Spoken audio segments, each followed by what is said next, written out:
El jueves 17 de febrero de 1916, zarpaba del puerto de Barcelona el moderno y lujoso transatlántico Príncipe de Asturias, construido en los mismos astilleros de Glasgow, Escocia, que alumbraron al Titanic. Nadie podía sospechar que al Príncipe de Asturias le esperaba el mismo castigo con el que el dios Neptuno condena la vanidad de las obras del hombre. Con rumbo a Buenos Aires, la gigantesca embarcación llevaba a bordo más de 600 personas, unas 300 en primera y segunda clase, y muchos inmigrantes en sus bodegas. Un barco repleto de ilusiones, esperanzas y sueños que acabarían enterrados en el lecho marino.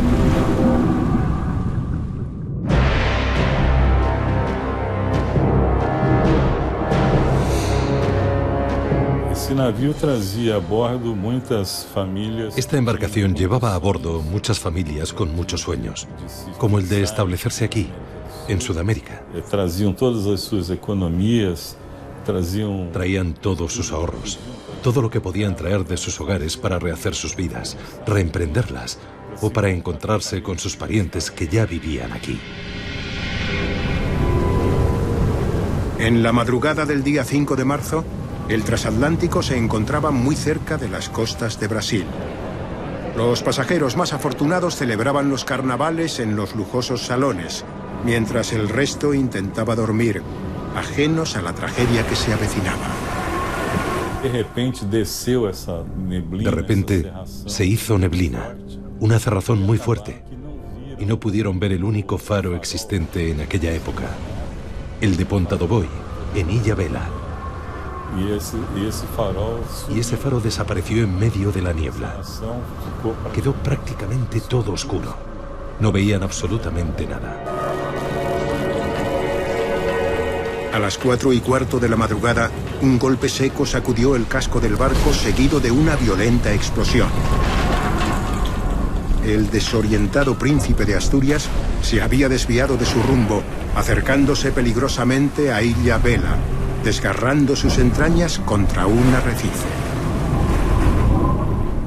El barco naufragó en tan solo 5 minutos. Chocó contra la piedra y abrió una fisura de 44 metros debajo de su casco, provocando la explosión de las calderas y naufragando. Con el súbito hundimiento, comenzó una desesperada carrera por la supervivencia. Pánico y heroísmo se dieron cita una vez más sobre las aguas. Una de las viajeras era la joven Marina Vidal, una comerciante gallega de joyas y moda, que logró salvar su vida y la de otros gracias a su buena condición física. Ella nadaba muy bien y salvó la vida a mucha gente. Mi madre me hablaba mucho de mi tía abuela y cómo había sido su rescate. Llegando al muelle de la ciudad de Santos, vestida con ropa de marinero que le habían prestado, pues su vestido estaba hecho trizas, además de tener la espalda toda arañada, con marcas de uñas, y tuvo que ser hospitalizada. Cientos de dramas se condensaron en esas horas, en las que el destino lanzó los dados sobre la suerte que correrían aquellos náufragos. Hubo el caso de un padre que salvó a un niño pensando que era su hijo. Al final, al amanecer, vio que el pequeño no era su hijo. Oficialmente murieron 445 personas, pero los investigadores creen que este número pudo llegar a 1.400, engrosado por inmigrantes de varias nacionalidades que viajaban clandestinamente en las bodegas huyendo de la Primera Guerra Mundial. Los cuerpos empezaron a aparecer en las playas, entre las rocas, en varios lugares. Y los nativos no sabían qué hacer, y los enterraban en las arenas de las playas. Se aglomeraron muchos cadáveres en la zona de Pirabura, en la bahía de los Castellanos. Tantos cuerpos que los caisaras de la época, para poder cruzar el mar con sus canoas, debieron empujar con los remos los cuerpos para navegar. Había más de 1000 cuerpos flotando en el agua.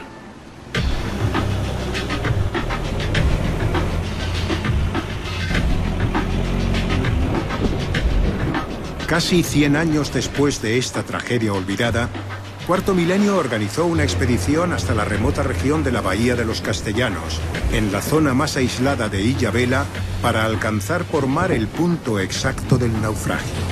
A nuestras espaldas tenemos la punta de Pirabura, el punto más cercano al impacto del Príncipe de Asturias. Digo el más cercano porque a mi derecha, a pocos metros, tenemos una enorme placa, una roca bajo el mar, que aquí no podemos ver, que fue donde impactó el gran Príncipe de Asturias. Y los cuerpos fueron arrojados hacia mi izquierda, hacia aquellas playas de Ilha Bela. En esta playa, la de los Castellanos, aparecieron varios de los cuerpos de las víctimas del Príncipe de Asturias, tiñendo estas arenas de rojo. Algunos de los nativos, los llamados caizaras, viendo que los cadáveres estaban cubiertos de joyas, empezaron a saquearlos, incluso cortando los dedos hinchados para sacarles los anillos de oro y de plata.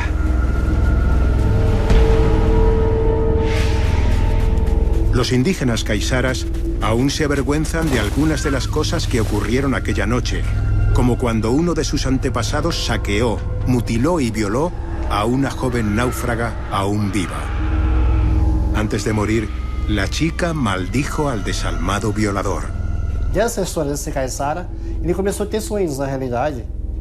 Él empezó a tener pesadillas con esa adolescente. El espíritu de ella, repleto de odio, lo atormentó en sueños para el resto de su vida. El violador, abrumado, escuchaba voces durante el día y observaba bultos que se desplazaban dentro de su casa. Finalmente, abrumado por la culpa, aquel canalla contrajo una terrible enfermedad y acabó muriendo enloquecido. Nuestro equipo logró llegar hasta la playa de las Calaveras, un lugar deshabitado en el que nadie se atreve a adentrarse. Los caizaras están convencidos de que los espíritus del Príncipe de Asturias aún vagan por allí. Todos los que van allí salen corriendo, pues no les gusta. Dicen que aparecen espíritus en esa playa, en medio de la noche. Así lo cuentan. Como el bulto que deambula por las noches. Nadie quiere vivir allí.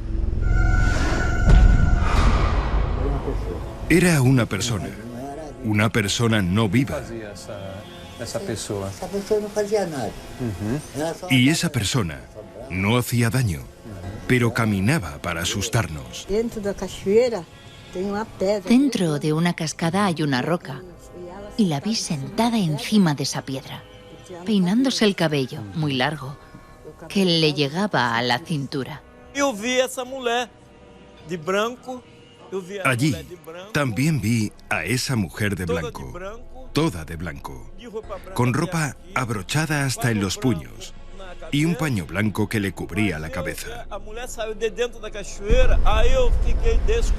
Salió de dentro de la cascada.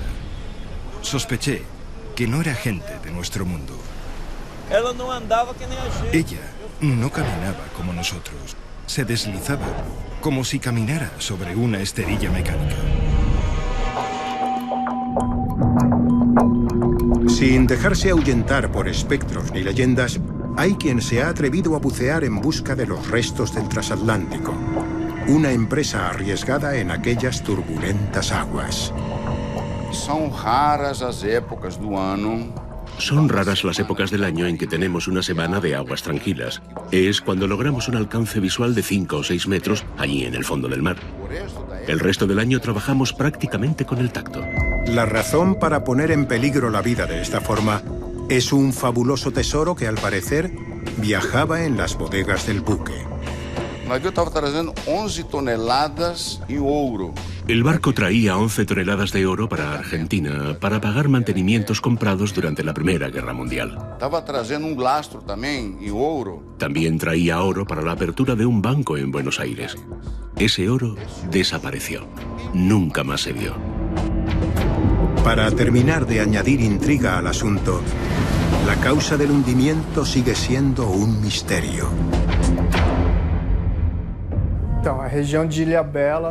En la región de Ilha Bela han desaparecido muchas embarcaciones.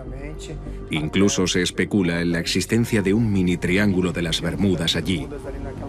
Zona muy rica también en casos ufológicos. A Ilha Bela, ela está dentro de una área maldita. Por ejemplo, Ilha Bela está dentro de una zona maldita. Existe el Triángulo de las Bermudas, en los que aparecen extrañas luces y desaparecen embarcaciones. Ilha Bela faz parte de una área. Pues Ilha Bela forma parte de una región donde el campo magnético es muy fuerte. De hecho, los aviones evitan sobrevolar esta zona.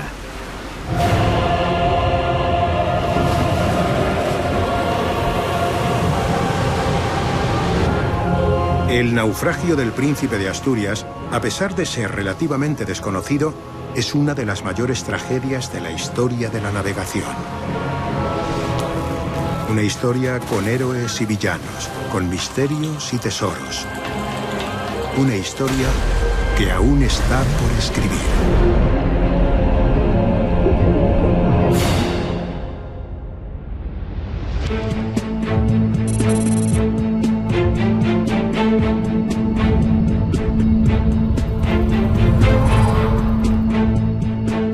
Yo creo que es dificilísimo encontrar una historia con más misterios, más enigmas.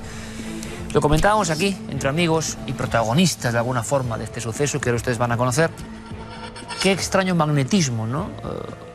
Sucede entre ustedes y algunas historias, y sobre todo cuando estas tienen que ver con naufragios. Lo decíamos al principio, con el caso del Titanic. ¿Por qué se quedan prendadas estas incidencias en la mente colectiva? Claro, parece mentira que conozcamos casi todo en torno al gran Titanic y sepamos tan poco del Titanic español. ¿Cómo es posible? Claro, hay personas que se han metido a fondo, nunca mejor dicho, a investigar, se han quedado prendadas. Una de ellas es un buen amigo de este programa, todo un clásico de la televisión, se me repite la palabra, Francisco García Nobel, que hizo su libro Naufragio. Iba a tocarlo, pero iba a hacer un poco de reverencia porque ahí hay un objeto. Este objeto. Déjame un poco, por favor. Buenas noches, compañero. Buenas noches.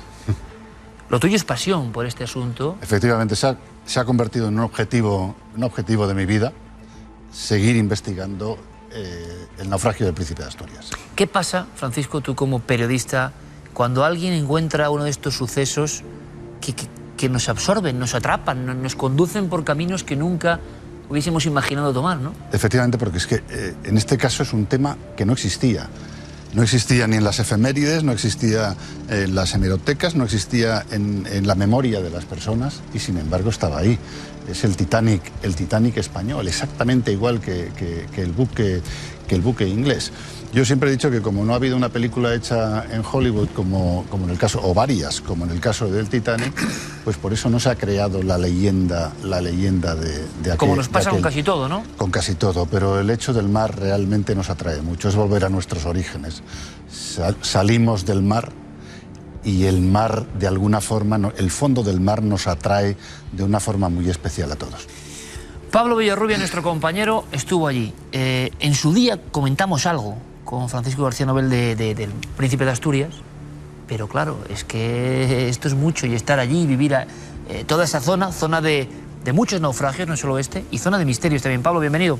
Muchas gracias, amigo Ike. Y ese es un tema que viene coleando desde el año 2000, cuando por primera vez llegué, digamos, muy cerca donde estaba el Príncipe de Asturias, naufragado, y también descubrí piezas en un museo ahí de la isla. Entonces, ¿qué hicimos? Volvimos, esta vez con nuestro compañero operador de cámara, Paco Rodríguez, y vivimos una aventura, como habéis visto ahí. Usamos la isla en un todoterreno. Allí alquilamos, estamos hablando de un lugar selvático, es como la Amazonía en miniatura, Ilha Bela. Alquilamos un pequeño barco de 4 metros de eslora y nos lanzamos a la aventura. Un mar muy picado, estamos hablando de olas de 2 metros de altura. Realmente nos asustamos cuando llegamos a muy cerca de donde hubo ese choque del Príncipe de Asturias con una especie de roca o arrecife bajo el agua que no pudo ver en aquel momento, ¿no? El comandante. O sea, estábamos en el ojo del huracán, ¿eh? Realmente eso fue aterrador. Hiciste una idea muy gráfica de lo que pudo pasar con el Príncipe de Asturias. Quiero que vean también este libro, El misterio del Príncipe de Asturias y el Titanic español. Yo creo que es que todo el mundo está haciendo, ¿no?, esa analogía lógica. Isidor Prenafeta Siles nos visita, está con nosotros, no solo como autor de este trabajo, sino porque él estará ligado por siempre a la historia de este naufragio. Le agradecemos mucho su presencia, Isidor. Bienvenido, buenas noches. Buenas tardes, buenas noches. Vamos a ver, hay una cosa, ¿tienes una foto ahí, Isidor? ¿Podrías mostrarla? Sí. Cuéntanos, ¿quiénes son? Bueno, de este lado, es el hijo de Gregorio Siles, mi abuelo.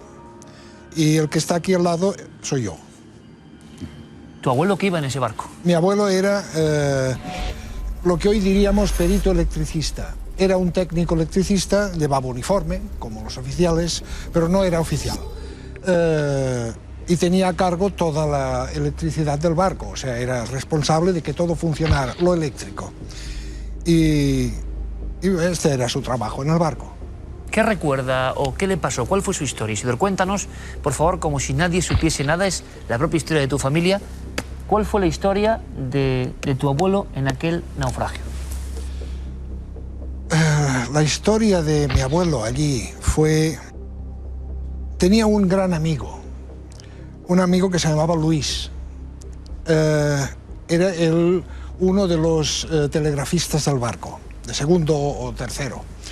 Entonces, entre los dos averiguaron que había un barco que se acercaba al Príncipe de Asturias. Entonces este barco se acercó tanto que dijeron, ¿qué es lo que está pasando?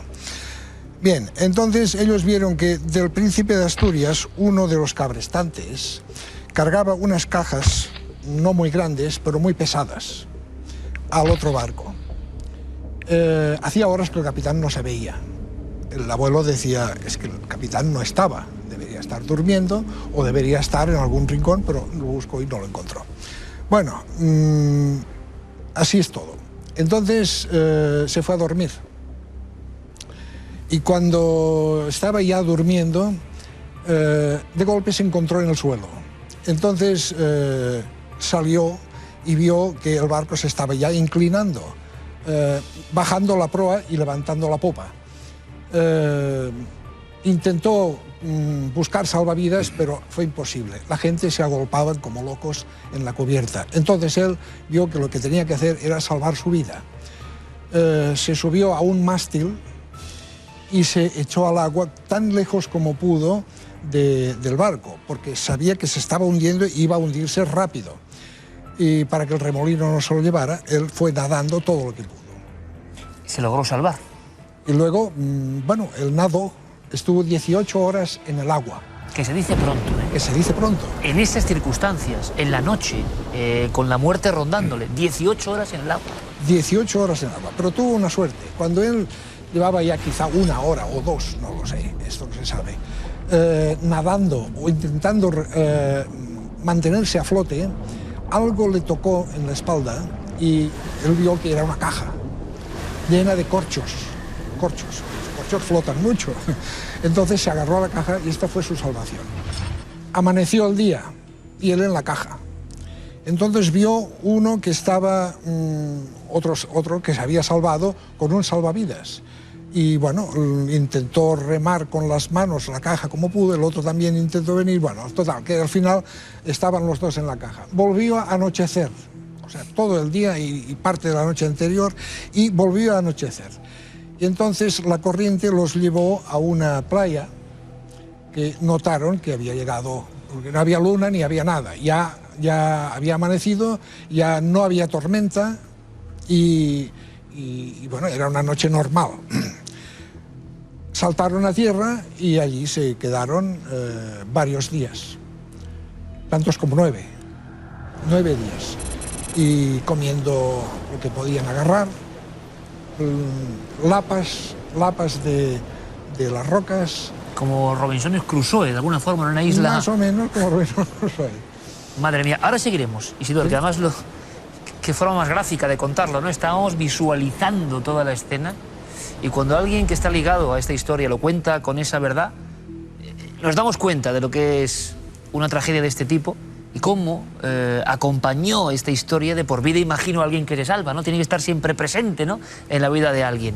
Pero Francisco, es que se ha hablado de muchas cosas, muchos pequeños secretos, misterios en torno al propio accidente. E incluso hay teorías de la conspiración, vamos a decir, que no fue solo un accidente, sí. ¿no? Isidoro hablaba de algo que efectivamente él decía, el amigo de su abuelo era Luis Steller, que era el segundo radiotelegrafista. El primer telegrafista era Francisco Cotanda y Luis Steller era el segundo telegrafista. Efectivamente, Luis Steller y su abuelo contaron esa historia de que ellos, en un momento antes del naufragio, intuyeron que había un buque cerca de ellos, un traspasar o trasvasar de algo de un buque a otro. Y efectivamente hay después, aparte de la historia oficial, hay otras historias como la de Cao Spartini, que es un investigador que asegura que el naufragio fue producido por un buque británico, un buque inglés, el Glasgow, que les estaba siguiendo desde mitad del Atlántico y que por eso, dice Scarpini, no hicieron escala en Río de Janeiro. No es cierto, porque no estaba prevista la escala en Río de Janeiro, pero él dice que por eso no recalaron en Río de Janeiro y que a partir de Cabo Frío, es decir, de la vertical enfrente de Río de Janeiro, empezaban a zigzaguear. Y dice él, porque estaban huyendo de la persecución del buque inglés, que lo que trataba de hacer era embestirle para recuperar, para apoderarse de los 40 millones de libras esterlinas en oro que llevaba el príncipe de Asturias, que parece ser que llevaba el buque. O sea, se habla en el mundo por tanto, de una embestida, de prácticamente piratería, entre comillas, ¿no? Abordaje. E incluso se habla de que en esa conspiración habían tomado parte algunos de los oficiales o algún oficial del príncipe de Asturias. Hay escenas concretas que podemos repasar, muy gráficas, tremendas, que le dan el aspecto también humano, como ahora comentaba Isidoro, la historia de su propio abuelo, personas con nombres y apellidos. En un naufragio pasan muchísimas cosas y hilamos directamente siempre con Titanic, ¿no? Como el naufragio en el arquetipo colectivo, ¿no? Pero aquí hay algunas que yo no conocía, desde luego, que me han dejado como ese hombre que logra salvar a un niño, que piensa que es su hijo. ¿Y qué pasa, Francisco? Agarra a un niño pensando que es uno de sus hijos, porque tenía varios hijos, era un italiano, y entonces cree que ha logrado salvar a uno, está abrazado a él durante muchas horas, como decía Isidor, porque todos hay que tener en cuenta que permanecieron muchas horas en el mar. Afortunadamente era un mar cálido, de aguas cálidas, no como en el Titanic, que eran aguas frías y se podía uno mantener a flote durante muy poco tiempo. Pensaba que había podido salvar a uno de sus hijos, y cuando por fin de la tabla pasa a una balsa que les rescata, pues se dio cuenta de que no era su hijo. Había salvado a un niño de 3 años llamado Pedro García, al que después un compañero que iba en la balsa, Miguel Blasco, es el que aparece en muchas fotografías de la época abrazado a este niño, que era un niño cuyo padre estaba en Buenos Aires esperándole, le fue a buscar a Montevideo y le rescató. Imagínate la desesperación. ¿Y nunca supo nada de su propio hijo, que quería haber sido salvado? No, claro.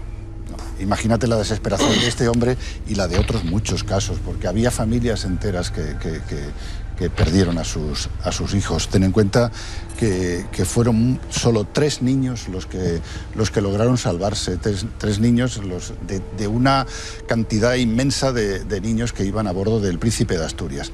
3 niños y 6 mujeres, únicamente entre los supervivientes. Y que pudo haber una 4ª niña, y esta es la sorpresa que tenía incluso para Francisco, que estuvimos hablando el otro día, una historia tremenda que acabamos descubriendo ahí mismo hablando con los caizaras, y a mí me impresionó. Y te cuento, todo viene de que fortuitamente yo pregunté a unos caizaras si había algún cementerio allí en Illabel o en aquella parte de la Bahía de los Castellanos. Me dijeron, no, aquí no hay, la gente lo entierra al lado de sus casas y ya está, ¿no? Los caizaras, los indígenas, los nativos de allí, los mestizos. Y entonces me dijeron, pero mira, hay 3 tumbas escondidas en la selva. Entonces fui con un guía y llegamos realmente en una parte profunda de la selva, y donde estaban 3 tumbas de cemento y piedra, bastante destruidas, eso sí, cubiertas de vegetación. Caramba, fíjate. Olha, aí tem aqui, é verdade. Tem lá 3, ele falou uma e outra lá. Isso, é fantástico. Parece tijolos, né? Tijolos, Cimento. acho que es cimento. Y tijolos debajo. Debajo tem tijolo. Aquí debajo de... Regresamos y ya al final del viaje, la última persona que entrevisté, que era el Antonio Valerio, un señor, un caizar allí, me contó la historia. Me dijo, Pablo, mira, yo he visto a una mujer de blanco. Yo le pregunté, ¿y quién es esta mujer? Es la niña del príncipe de Asturias. Dije, ¿ah? ¿Niña del príncipe de Asturias? Sí, sí. ¿Y cómo se llamaba? María de Paula de Jesús. ¿Cómo así? Sí, ese fue el nombre que le pusieron. Entonces me cuenta la historia, Antonio Valerio, de que esta niña la habían recogido los caizaras, estaba entre los cadáveres de la playa de los castellanos, ¿no? Y como debían tener unos 4 añitos, ellos calcularon, y entonces, como era muy guapita y tal, claro, la cogieron y la adoptaron. O sea, un matrimonio de allí empiezan a criar a esta niña del príncipe de Asturias. Entonces, esta niña crece, se casa, además se casa con un nativo de allí, que era Benedito Barbosa, y tiene varios hijos, pero en uno de estos embarazos, ella tiene trillizos, o sea, está embarazada de trillizos, y muere durante el parto. Al morir, mueren 2 de los niños, uno sobrevive. Y entonces, claro, yo le digo a Antonio Valerio, espera, yo vi 3 tumbas, una era grande y 2 pequeñitas, como si fueran de niños. ¿No me vas a decir que esta tumba era de María de Paula, de la niña del príncipe de Asturias? Pues sí, me dijo, sí que la tumba. Y además la gente la veneraba como si fuera milagrera. Durante muchos años hubo pequeñas romerías de personas que iban allí a ponerle una vela o algo a la María de Paula y a los niños. Hay cosas sobre precisamente los nativos más escabrosas, que ahora comentaremos o indagaremos en ellas, pero vamos salpimentando esta increíble, alucinante historia real con la experiencia. Queremos saber, ¿no?, qué ocurrió con el abuelo de Isidor. Lo habíamos dejado en una isla, sobreviviendo con su amigo como podía, 9 días, se dice pronto, sin saber qué va a ser de él. ¿Qué ocurre, Isidor? Sigamos. Bueno, ocurre lo siguiente. Al final vino un caizara con su hijo, pescadores, con un motorcito pequeño, que hacía tuf, tuf, tuf, según decía el abuelo. Entonces los rescataron. Ellos hicieron señales, no podían hacer fuego, pero hicieron señales y por casualidad los vieron. Y bueno, vinieron y entonces se fueron con la barca y los mismos pescadores ya les dieron comida.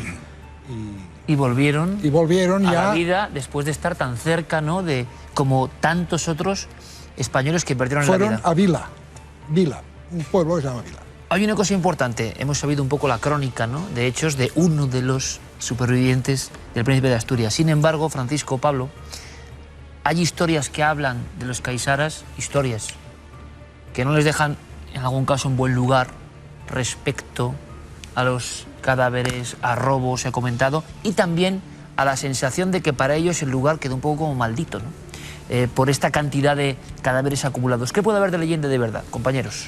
El lugar, en primer lugar, es maldito, el lugar es enigmático, porque sabes que es un lugar donde también vivieron durante un tiempo, murieron, y por lo visto, pues por ahí vagan los espíritus de los piratas de Cavendish, que estuvo bastante tiempo refugiado en la isla. Existe esa creencia, y ¿no? Existe una creencia de la maldición de los espíritus que siguen vagando por la isla del pirata Cavendish y de su tripulación. O sea, si faltaban pocas cosas en ese ambiente, además le añadimos esto.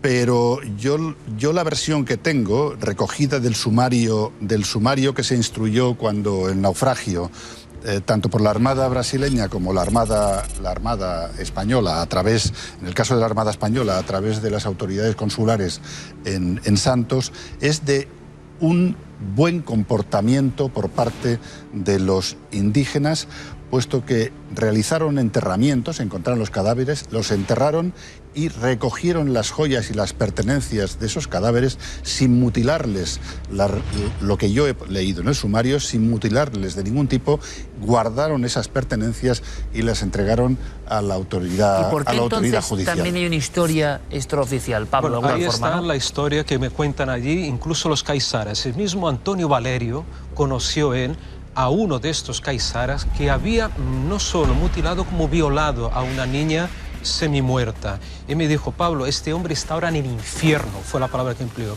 Él lo conoció en los años 50, me dijo hasta el nombre de este Caizara, y allí todos maldicen a este hombre y otros, muy pocos por suerte, que cometieron este tipo de abusos con esta gente, con estos cadáveres o gente que estaba moribunda. Pero también es cierto, y ahí vale la pena recalcar la labor que tuvieron los Caizaras, de que la mayoría fueron muy buenos. Y eso me lo contaron porque hubo gente que estaba congelada en los islotes o mismo en las playas, y ellos trataron de calentarles con friegas el cuerpo y les dieron toda la comida que tenían, lloraban sobre los cadáveres. Entonces era gente muy buena, muy católica además, estos Caizaras. Según me contó una señora, ¿no?, cuyo padre participó de esta Porque la misión. zona, a nivel de naufragios, sí tenía una fama un poco de muy complicada, ¿no, Francisco? Sí, hay muchos pecios. Es una de las zonas del mundo donde hay más pecios y donde ha habido más naufragios. Precisamente por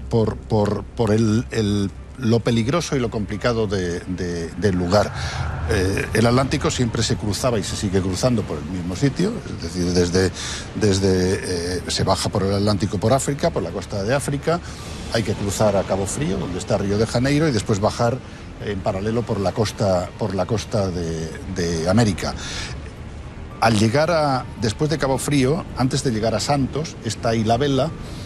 Había en esa época un faro, el de Punta Boí, que es un faro maldito, porque estaba oculto entre las rocas y algunas veces era posible verlo, otras veces no se le veía. Era muy difícil identificar el haz luminoso del faro. Por eso los capitanes muchas veces habían reclamado que en Punta Pirabura, donde se hundió el Príncipe de Asturias, se pusiera también un faro, pero no lo había hasta ese momento. Actualmente sí. A partir del Príncipe de Asturias lo pusieron y ahora lo hay. Pero por eso es un lugar donde entre eso, la mala visibilidad, los arrecifes y después las corrientes, las peligrosas corrientes. Actualmente ver el Príncipe de Asturias es muy difícil precisamente por la turbulencia de las aguas, porque confluyen corrientes diferentes. ¿Se sabe dónde está el punto concreto donde queda gran parte de...? Sí, se ve. O sea, está a 52 metros, hay imágenes del Príncipe de Asturias, yo tengo imágenes del pecio. Lamentablemente han bajado muchas expediciones para desmantelarlo. Como en el Titanic, ¿no? Sigue siendo un poco... Bueno, el Titanic tiene la ventaja, la suerte de que está a 4.000 metros y este está a muy poca profundidad. Y sabes que además es un casco...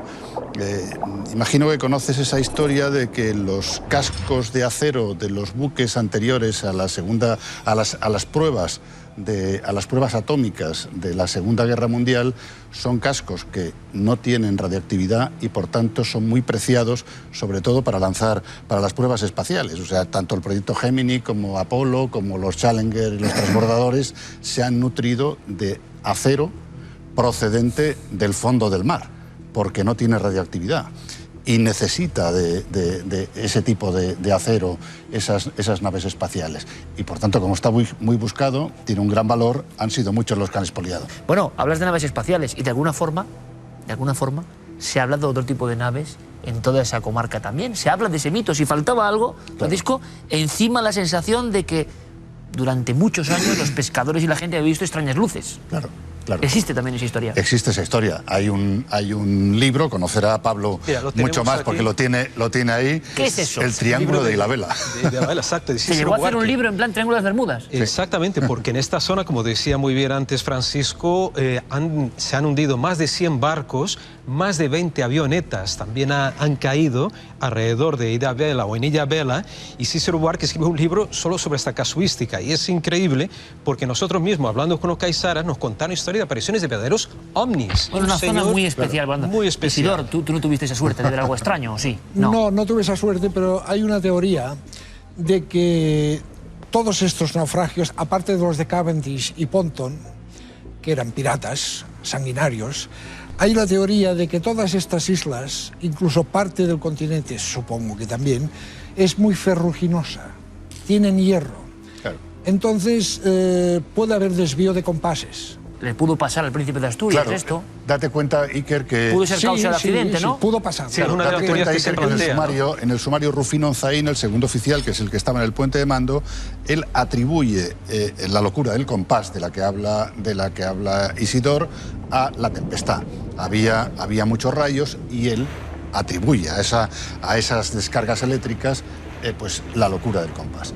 Pero a partir de ahí la imaginación puede volar hasta el infinito. Puede ser por las materias ferruginosas que hay en la zona, o puede ser, pues a partir de ahí depende de quién imagine y de lo que imagine el autor de cada libro. Vamos a dejarlo ahí, porque de verdad esto tiene que ser solo la antesala, no sé de qué, Francisco, no sé de qué, pero vaya historia que poco conocida, por desgracia, repito, para el común del público. Ha pasado mucho tiempo, evidentemente, pero como hemos comprobado, no solo hay objetos, no solo hay misterios, sino que hay personas como Isidor que tienen conexión directa, familiar, de alguna forma, ¿no? Aunque sea en el tiempo y en diferentes generaciones, con algo que ocurrió realmente, y ahí está el barco. Qué maravilla y qué trágico también, ¿no? Pero qué cantidad de cosas increíbles, no me extraña, Francisco, es apasionante. Que esto a mí absorba, lo que me ¿no? apasiona es ver a personas como Isidor que están con esa emoción tratando de rescatar la memoria de su abuelo. Y como el caso de Isidor, he conocido yo a docenas y docenas de personas, y por eso efectivamente yo pienso que hay que hacer algo. En mi caso, dedicarle Vamos a hacerlo, mi Francisco. tiempo a ¿Qué seguir duda cabe? investigando. Hay que intentar hacerlo. Claro. De verdad que ha sido un placer, Francisco, Isidor, Pablo.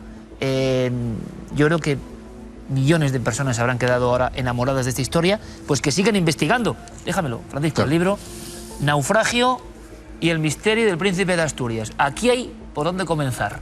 Y que luego cada uno siga indagando y, si es posible, se quede tan atrapado con esta historia llena de secretos, de misterios y de auténticos enigmas. Ha sido un placer, de verdad. Hasta la próxima. Nos veremos pronto. Gracias, de verdad. Gracias a vosotros por contarlo así, de verdad. Yo estoy maravillado.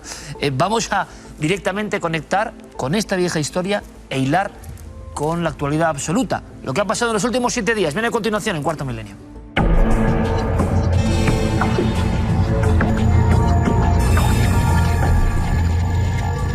El informativo de esta semana nos lleva hasta Colombia, porque se está celebrando una muestra con algunas de las momias naturales que se han encontrado en el cementerio de San Bernardo. Nadie ha logrado descifrar por qué algunos cuerpos se preservan de esta forma y otros, en cambio, se descomponen, aunque surgen algunas hipótesis como la temperatura del suelo donde son enterrados o incluso la comida que ingería cuando aún vivía. Muchos lugareños creen que un tipo de calabaza llamado chayote es la que hace que los cuerpos no se corrompan. Lo cierto es que desde que se inauguró este cementerio en 1957 son decenas los cuerpos que se han encontrado momificados, y en el antiguo Camposanto pues esto no ocurría. En Colombia se acostumbra a enterrar a los muertos en una tumba en el suelo durante 5 años y luego la familia reúne los restos y los mueve a un osario menor. Es entonces cuando muchos de ellos se han encontrado a sus seres queridos momificados. Y en la isla de Borneo se ha descubierto una nueva especie de primate nocturno cuya mordedura es tóxica. Se trata de una especie de loris perezoso, un primate próximo al lémur, que tiene su hábitat en el sudeste asiático. Este animal tiene los ojos redondos y con forma de globo, un rostro similar a una máscara, y su mordedura es tóxica. Los científicos aseguran que el número de especies de primates desconocidos se ha duplicado en los últimos 25 años, pero algunas especies nocturnas permanecen todavía ocultas a los ojos de la ciencia. Este animal forma parte de la lista roja de especies vulnerables y en peligro de extinción.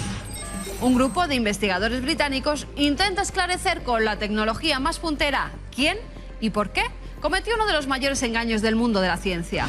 En diciembre de 1912, Arthur Smith, paleontólogo del Museo Británico, y Charles Dawson, arqueólogo aficionado, anunciaban el descubrimiento del hombre de Piltdown, un nuevo homínido que podía ser el eslabón perdido. El espécimen tenía una bóveda craneal con rasgos humanos y una mandíbula de aspecto simiesco. La mayoría de los científicos de la época aceptó la identidad de los restos y fue considerado un antepasado humano. Pero en 1953 un grupo de investigadores del Museo Británico reveló que los fósiles eran una falsificación. 100 años después hay preguntas que aún siguen sin contestar, como ¿quién fue el responsable del fraude? y por qué lo hizo. Ahora, 15 investigadores del Museo de Historia Natural de Londres y de diferentes universidades británicas se han unido para intentar dar una solución al enigma mediante datación por radiocarbono y estudios de ADN e isótopos. Lo que sí saben es que la bóveda craneal humana no tenía más de 50.000 años y la mandíbula de orangután que le habían encajado estaba teñida para parecer primitiva. La mayoría de expertos cree que el fraude fue cometido por el propio Dawson, aunque al menos otras 12 personas también fueron acusadas. Y de nuevo, el Titanic está en el punto de mira, ya que un nuevo documental intenta acabar con los mitos que hay en torno al transatlántico. Después de estudiar las declaraciones de 123 supervivientes y lograr hablar con 32 de ellos, Jesús Ferreiro asegura que el barco no chocó contra un iceberg, sino que solo lo rozó. Además, afirma que no hubo disparos ni oficiales que se quitaran la vida, ni verjas cerradas para los pasajeros de tercera clase. También cree que en realidad el primer oficial, William Murdoch, no vio un iceberg, sino las luces del Titanic reflejadas en la pared negra de la montaña de hielo que tenía enfrente. Pensó que se trataba de otro barco, lo que explicaría la orden que dio. Y ahora, nuestro mundo insólito.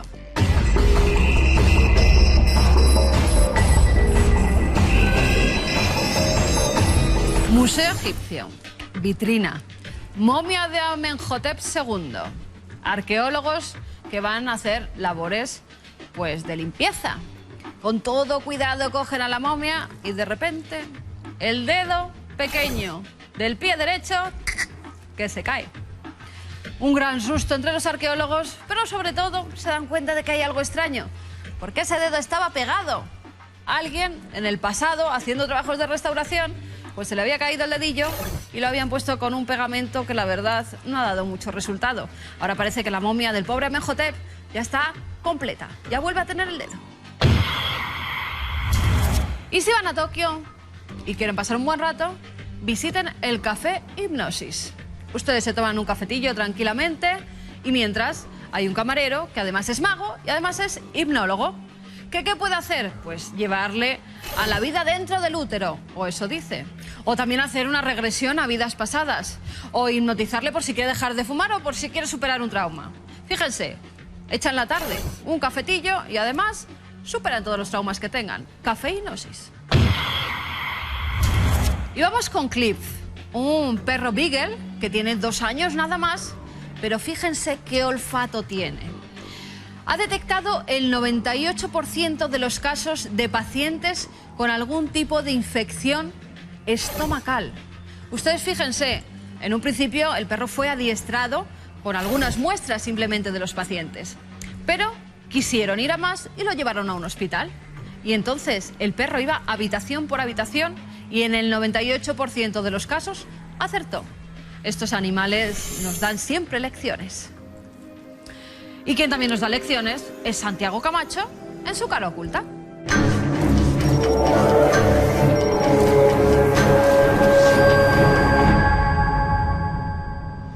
Y ahora abrimos el espacio, levantamos el telón para adentrarnos en la cara oculta. Esa sección que también durante el 2013, estoy convencido, estoy seguro de ello, van a seguir con la misma fidelidad. No me extraña, porque cuenta cosas que nadie nos traslada. Y tenemos que conocerlas, sorprendentes. Pero me dice Santi Camacho que esta supera a muchas, de verdad. Que hay que prestar toda la atención del mundo. Santi Camacho, redacción de Cuarto Milenio. Buenas noches. Buenas noches, Iker. Bueno, pues la historia de un hombre, McKinnon, y que da para una película, ¿no? Da para una película y la verdad es que ha sido una historia apasionante que se acaba de resolver en los días pasados, una batalla legal de 10 años. 10 años en los que el gobierno estadounidense reclamaba al hacker británico Gary McKinnon para condenarle a 70 años de cárcel e incluso sus abogados pensaban que esa condena podía haberse cumplido ni más ni menos que en el siniestro centro de Guantánamo. ¿Por qué? Pues porque Gary McKinnon se había paseado por las redes más secretas del gobierno estadounidense. ¿Quién es Gary McKinnon?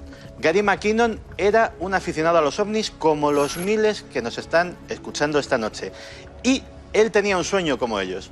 ¿Qué sucedería si pudiese entrar en los ordenadores de la NASA, de la CIA, de la Fuerza Aérea, del Departamento de Defensa, del Pentágono, para buscar una única cosa: pruebas de la existencia de los ovnis? O sea, él quería investigar, él quería saber, acceder a los archivos ocultos que siempre han estado tan lejos del pueblo, ¿no? Sí, además, de hecho, desde una perspectiva exclusivamente ufológica. Él no tenía interés en conocer ningún otro secreto más que los secretos ovni.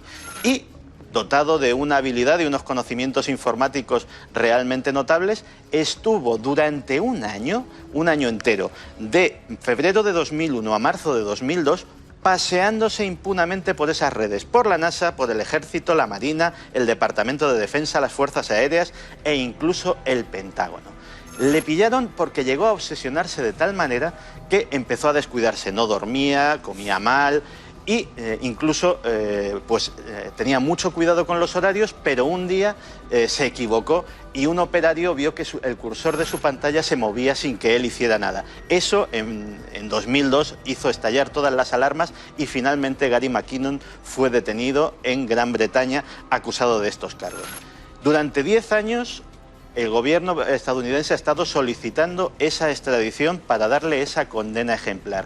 Y durante estos 10 años, Gary McKinnon ha estado contando lo que él vio, lo que leyó y lo que pudo sacar de esos ordenadores. ¿Y algo interesante, Santi, para nuestro público?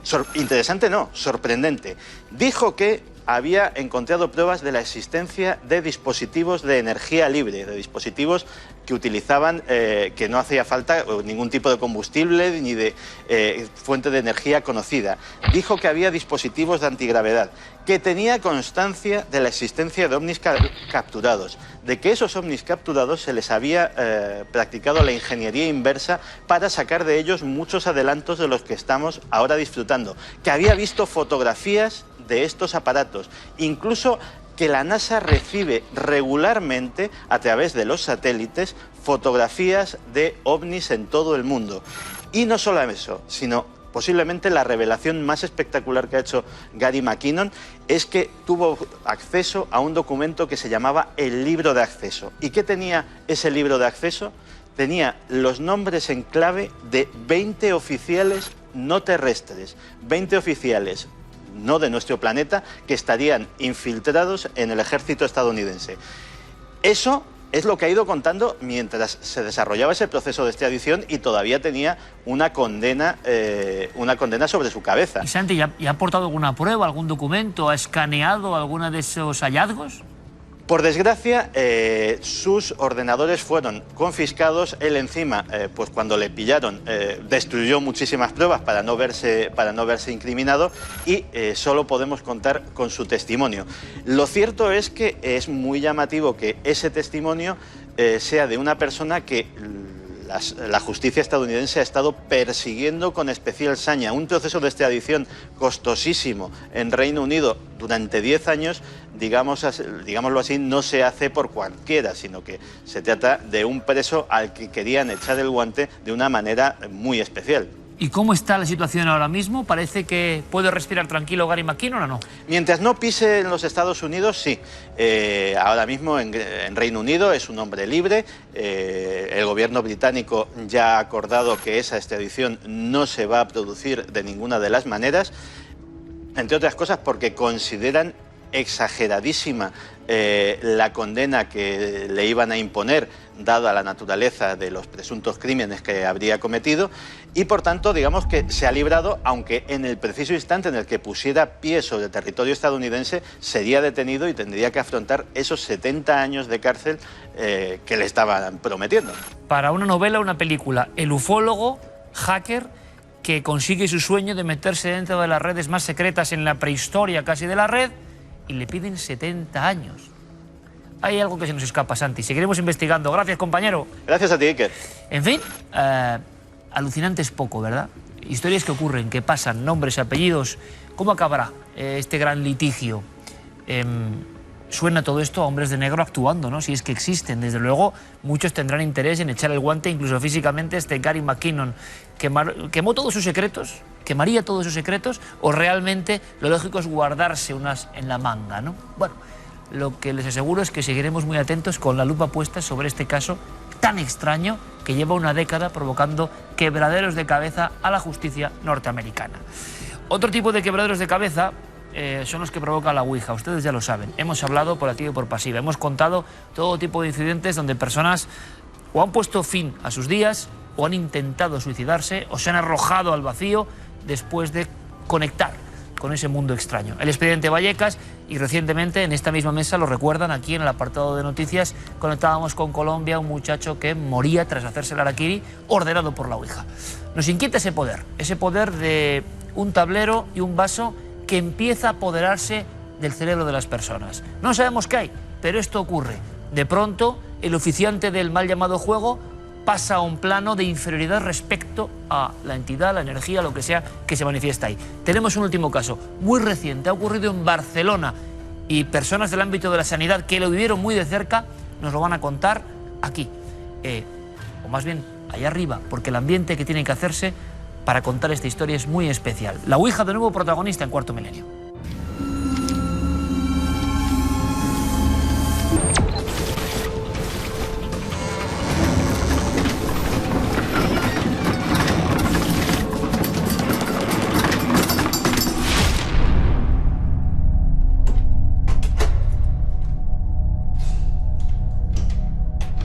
Pues por desgracia la Ouija vuelve a ser protagonista. Ya saben el impacto que tuvo ese programa que realizamos para todos ustedes hace unas semanas sobre el expediente Vallecas. Eso, lógicamente, ha hecho que se remuevan muchas conciencias, que nos lleguen muchos casos. Y hay otros que estaban ahí, que son recientes y que muestran de alguna forma, vamos a decirlo, el poder de este tablero. Suena raro, ¿no? Pensar que con un simple tablero y una cosa parecida a un vaso pueden ocurrir cosas. Lo cierto y verdad es que ocurren. ¿Por qué es interesante que esté esta noche aquí Roberto Martín? Bienvenido, Roberto. Hola, ¿qué tal? Gracias por estar con nosotros. Primero, porque es un hombre del ámbito de la sanidad. Segundo, porque él es profesor. Tercero, mejor dicho, porque él sabe perfectamente de algunas historias que les van a sorprender y que son muy gráficas, de cómo algunos jóvenes se meten casi accidentalmente en estas espirales que tienen que ver con la Ouija y la cosa acaba muy mal. La Ouija da ciertas órdenes. Lo que pasa a través de la Ouija puede acabar en tragedia porque parece algo que nos obliga a hacer algo que no queremos. No lo sabemos. Quiero que escuchen muy atentamente esta historia, Roberto, que tú vives además de una forma muy especial, recibes toda esta información de una forma muy especial, y sí me gustaría que nos metiésemos un poco en situación. ¿De qué estamos hablando? ¿De dónde? ¿Cuándo? ¿Cómo empieza todo? Empieza el 20 de agosto del pasado verano, en el cual por la mañana yo me encontraba con mi familia veraneando en la masía de mis padres, en Tarragona. Abro el móvil por la mañana y veo muchas llamadas perdidas de Judith, de mi cuñada, que tiene 18 años. Contacto con ella y me encuentro que Judith está muy alterada, muy nerviosa, una chica de carácter fuerte, de espíritu fuerte. Me sorprendió. Cuando se tranquiliza me narra pues que la noche anterior, la noche del día 20, habían quedado pues 3 amigos, Felipe, Judith, en casa de una tercera, Sandra, unos jóvenes entre 18 y 19 años. No iban a salir y deciden pues quedar en casa de uno de ellos pues para dormir y para cenar y bueno, para juntarse. Inician una discusión filosófico-religiosa acerca de las creencias de cada uno, quién se declara ateo, uno se declara más creyente que el otro, pues todo va bien, hasta que la chica, la propietaria del piso, Sandra, le pide a Judith que saque un péndulo que yo le regalé hacía tiempo porque le hacía gracia, y al cual Judith se había acostumbrado quizá un poco demasiado a hacerle preguntas a ese péndulo. Bueno, con el tiempo lo fue dejando. Judith se mostraba muy escéptica a la hora de coger el péndulo, pero bueno, tras la insistencia de Sandra, pues decide sacarlo y hacer una pregunta muy concreta, es si ella iba a morir joven.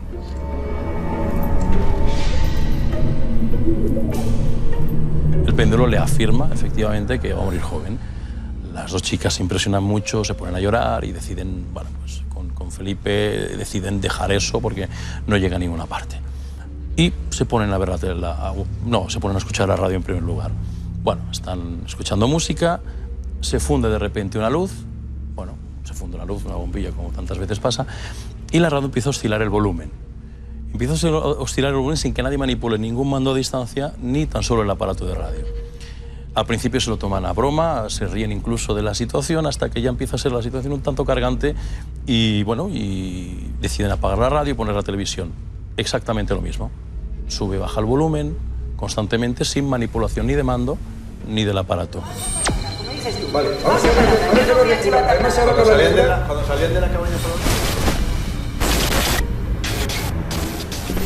se les empieza a descontrolar un poco la situación, empiezan a asustarse, se asustan y deciden salir del piso. Antes del piso, Felipe, el chico, se encarga de abrir todas las puertas de la casa y cerrar las luces. Y deciden irse abajo para irse un poco. Más porque es verano, hace mucho calor y deciden ir para olvidarse. Bueno, están en, no sé si una plaza pública o en un banco delante de ese domicilio, y al cabo de una hora ya es tarde, ya es casi de madrugada, vuelven a subir arriba. Claro, aquí viene el problema. Cuando suben, entran en el domicilio y se encuentran la situación inversa a la que ellos dejaron. Se encuentran todas las puertas cerradas, todas las luces abiertas y un charco de agua en el pasillo justo delante de la entrada. Allí no hay fuente alguna de agua, no se ha roto ninguna tubería, no ha habido ningún escape, no hay nada que se puede explicar. Judith recuerda que Felipe, el primer chico, entra hacia adentro a ver si había alguien, porque lo primero Felipe piensa que ha entrado alguien, ¿no? Alguien humano, en este caso. Judith recuerda que hacía mucho calor, pero al entrar a la puerta, a la habitación, de Sandra, le impacta una sensación gélida de frío anormal para el 20 de agosto y lo que cae en Barberá del Vallès, precisamente, que hace mucho calor en verano. Bueno, aquí es cuando Sandra se decide de un modo determinante a efectuar la ouija ante la negativa de los otros dos. Con los móviles consultan internet, cogen un cartón y siguen las instrucciones de internet para improvisar un tablero. La ouija. Sí, el tablero, lo que sea, la entidad o lo que sea. Claro, el pánico va creciendo entre ellos.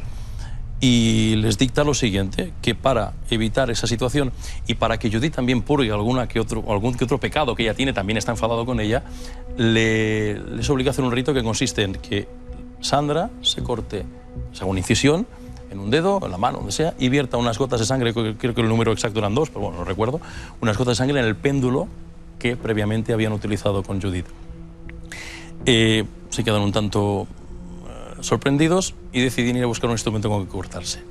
Cuando Felipe se dirige a la cocina a buscar algo para hacer la incisión, se empieza a encontrar mal, se empieza a marear, empieza a tener un cuadro de náuseas, y bueno, puede achacarse perfectamente a un cuadro de ansiedad, de angustia. El problema es que cuando va al lavabo realiza lo que se llama en términos clínicos una hematemesis, un vómito de sangre. Perfectamente sangre de color rojo y al final como coágulos durante un rato. El chico se repone y vuelven otra vez a la curiosa tarea de buscar algo para cortarse. Y no hay manera, ni cuchillos, ni alfileres. Me explicaban, es que le pinchábamos y no había manera. Claro, puedo presuponer, sin estar allí, que cuando una persona se halla en ese cuadro de angustia, existe lo que se llama una vasoconstricción periférica. Puede ser por frío, por muchas cosas. Una de ellas es el miedo, el terror, ¿no? El pánico. A lo cual recurren al tablero diciéndoles, oye, mira, no podemos cortarnos. Y el tablero les dice, o lo que sea, les dice que vayan al sitio donde han estado antes en la calle, que encontrarán un instrumento o algún utensilio para cortarse. Claro, supongo eso ya no es sugestión, eso ya es ceguera, ¿no? Bajan abajo y Felipe y Judith, creo, y juran y perjuran que donde encontraron, bueno, que en el banco donde estaban antes había un cristal en el suelo que antes no estaba. O antes no estaba o no habían deparado en él. Es fácil encontrarse un cristal por la calle, supongo, pero bueno, lo curioso es que insisten que ese cristal allí no estaba. Suben al piso. ¿Cogen el cristal y suben al piso? Cogen el cristal, sí, cogen el cristal, suben al piso, realizan una incisión, sangre a borbotones, creo que se pasa incluso, y hacen el ritual. Y la entidad, este tal César, la entidad que se manifiesta en ese tablero, les dice, bueno, pues que perfecto, que ya han hecho lo que tenían que hacer, que ya no se va a morir joven, que Judith también, bueno, queda entre comillas sanada de sus pecados, pero se muestra especialmente agresivo con Felipe y le dice que se vaya de allí porque no lo quiere. Es una persona de mal, yo lo conozco, este chico es una excelentísima persona, bueno, tranquilo, es una mala influencia para ellos y que tiene que salir de sus vidas. Es malo, es falso, se muestra muy agresivo y que le va a hacer daño físico. Lo repite varias veces. Felipe, con todo lo que le pasaba, bastante tenía, sale de allí y me dijo, oye, salí incluso aliviado. Siguen entonces las dos chicas, Judith y Sandra, con la ouija y empiezan a hacerle preguntas acerca de su vida. Aquí viene el segundo gran cuadro de crisis, de angustia de Judith, en el cual le desvela datos familiares de esta enfermedad que estamos padeciendo en el seno de la familia, le revela cosas que solamente sabe ella sobre amoríos, no amoríos, situaciones. Bueno, le dice, es que me ha dicho cosas que solo las sé yo y que no las he dicho a nadie, absolutamente a nadie. Bueno, concluye la ouija, les ordena esta ouija o les combina que recen un Padre Nuestro y que recuerden que les va a hacer daño a ellas a nivel psíquico, pero al chico a nivel físico. Cuando acaba la sesión van a donde se encontraba el chico y me describen a Felipe absolutamente desconectado, estaba ido, no era él, o sea, no reaccionaba.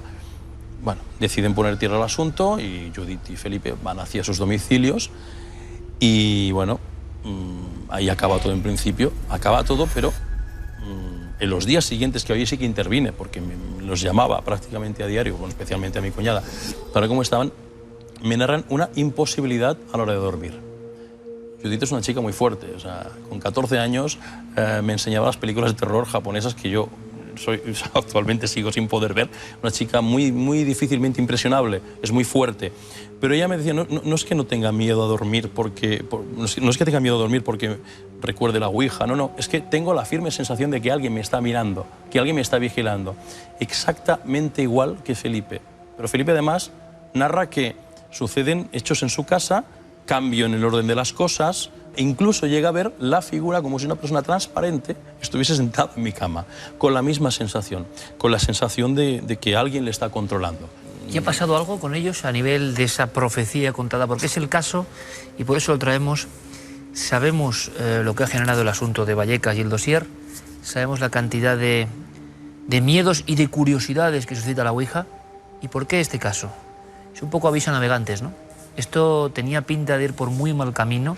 Desde luego, la tara, de alguna manera, de angustia que produce la ouija está contado, como han visto, absolutamente como un profesional casi, ¿no?, que va vigilando los síntomas por parte de Roberto. Vómito de sangre, alguien que te obliga a que te cortes, que te obliga a bajar a la calle y que resulta... Es decir, una especie de manipulación mental extrañísima que no sabemos a dónde conduce.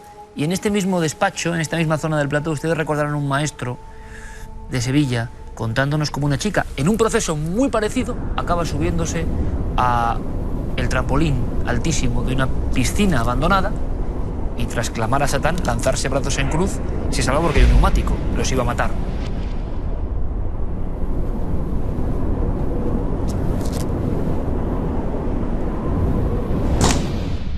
Diferentes grados de algo que ocurre con la ouija, no sabemos por qué, que se apodera no solo de una mente, a veces de varias, ¿no? Por fortuna podemos decir que no se ha cumplido esa profecía, digamos, de hacerle más daño físico a este chico. No, en absoluto. Además tuvo clínica, insisto, claro, hay que, no sé, la sugestión hasta qué punto llega. Por supuesto, es total, pero tuvo cuadros de palpitaciones, de malestar durante un tiempo, pero afortunadamente, con el paso del tiempo, todo se ha serenado, ya no se ha vuelto a tener ninguna noticia de... ¿Han aprendido un poco la lección, en tu opinión, Roberto? Es decir, de aproximarse a este juego, que es otro ejemplo, y ver que ese juego es de todo menos un juego. Oh, por supuesto. Pero es que teniendo en cuenta que las dos... Es curioso que la persona que solicitaba hacer la ouija es la que se ha quedado muy tranquila, no ha pasado nada. Sin embargo, los dos amigos que eran reticentes a hacerla, pues han pagado todo este precio.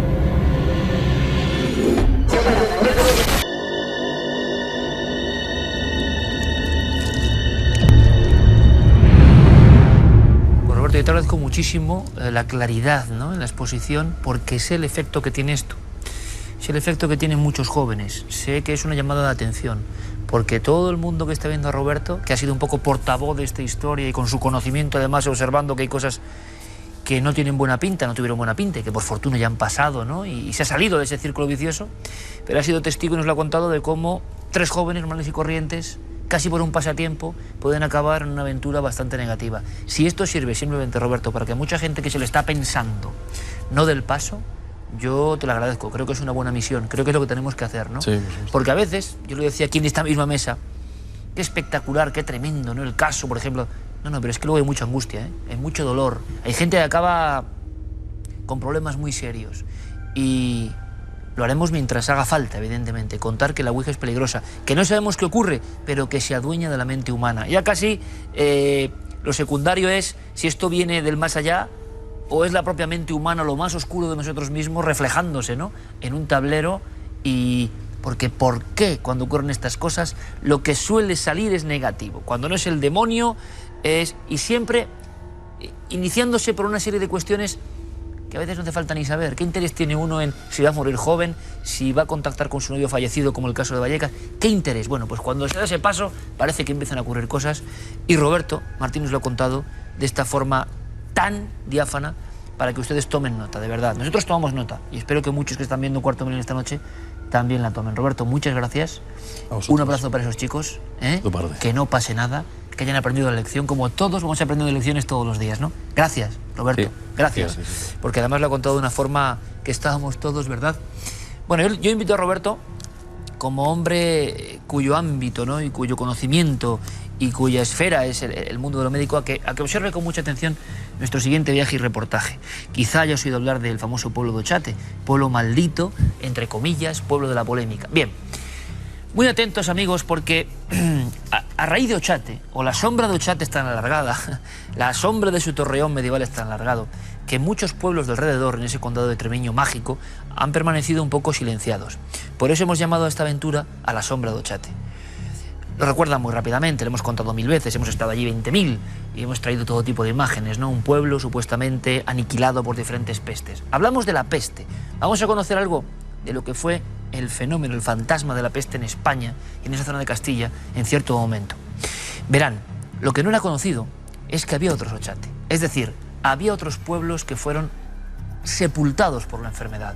Los vecinos de pequeñas poblaciones se convirtieron en enterradores de lo que eran sus amigos, familiares. Pueblos que fueron tocados por la varita de esta enfermedad tan tremenda de esa época, y diferentes brotes, y otros no. Hay como 8 o 10 pueblos de los que no se sabía nada, y muchos van a saberlo a partir de esta noche precisamente, que quedaron sin un alma. Hoy igual solo queda una ermita, la estructura como un esqueleto de una vieja calle, y nadie vuelve porque ya no hay ni caminos. Sería el mapa que está a la sombra de Ochate. La fama de fenómenos extraños, epidemias, sucesos más o menos curiosos, es tan fuerte en Ochate que los alrededores quedaron, ensombrecidos. Ahora hay que poner luz sobre esos alrededores para darnos cuenta de que Ochate no era un caso único. Nuestro compañero Nacho Ares recorre este mapa de la tragedia en el condado de Treviño, y nosotros después, ahí abajo, con el doctor Cabrera, vamos a hacer algo muy interesante, porque la historia de la peste no era la historia de una enfermedad, era mucho más. Era un poco que la maldición divina llegaba a los sitios. ¿Cómo se vivía todo eso? ¿Qué se hacía? Vamos a aprender. De momento, iniciamos nuestro viaje. Muerte, desolación y abandono es lo único que queda de los pueblos desaparecidos entre los siglos XIV y XVI en la región burgalesa del condado de Treviño. La peste arrasó con fiereza decenas de casas y familias, dejando como única huella de su presencia una oscura sombra en el olvido de la historia.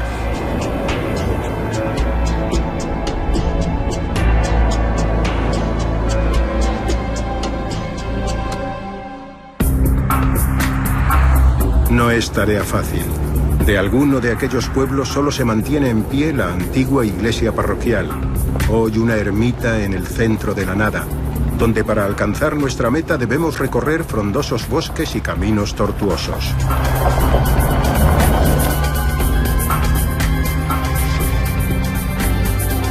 Nuestro primer destino es la ermita de Nuestra Señora del Granado. La antigua iglesia parroquial se levanta hoy en medio de un vacío y solitario paraje. El antiguo emplazamiento de un lugar próspero aniquilado por las epidemias. La leyenda lo que dice, bueno, y tiene, la verdad es que hay también algún rastro documental que bueno, nos hace pensar que es bastante más que una leyenda.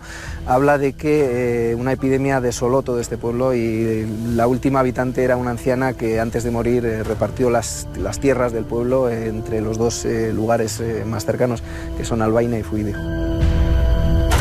Podemos imaginar por las fechas en las que este pueblo quedó deshabitado que podría tratarse de la peste negra en este caso concreto.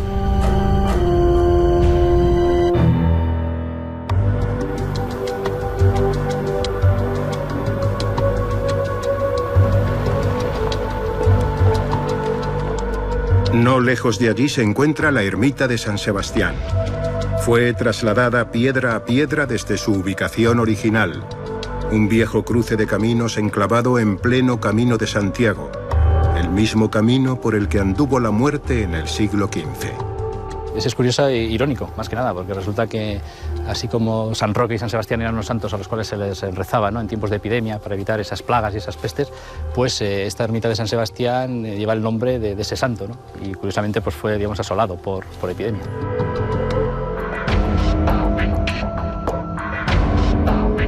Nuestro siguiente destino es Uríbarri, un pueblo invisible.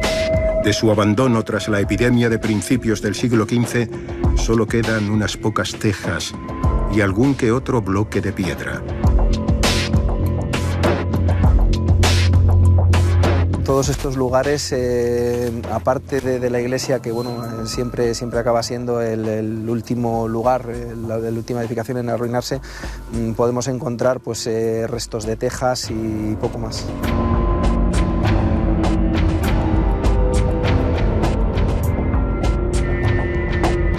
El recuerdo de aquel horror lo encontramos aún en el interior de su antigua iglesia parroquial. La tragedia de la desaparición de Uríbarri quedó grabada a fuego en el propio nombre de la advocación del santuario. Aquí hubo un pueblo que las primeras noticias que se tienen de él datan del siglo XIII y ya para principios del XV desapareció víctima de la peste negra. Aquí lo que distingue a este lugar de otros muchos es que hubo tal mortandad que llegó a llamarse durante varios siglos este lugar San Pedro de los Muertos.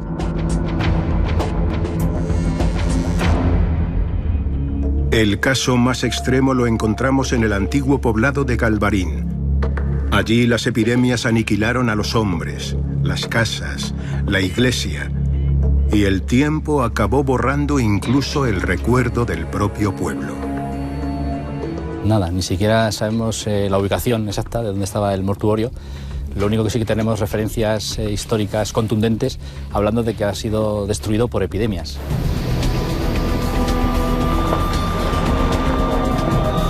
El condado de Treviño apenas mantiene el recuerdo de estos pueblos, desaparecidos hace más de 5 siglos. 500 años de pesadumbre en donde la peste y la muerte borraron de la historia con afilada guadaña su memoria.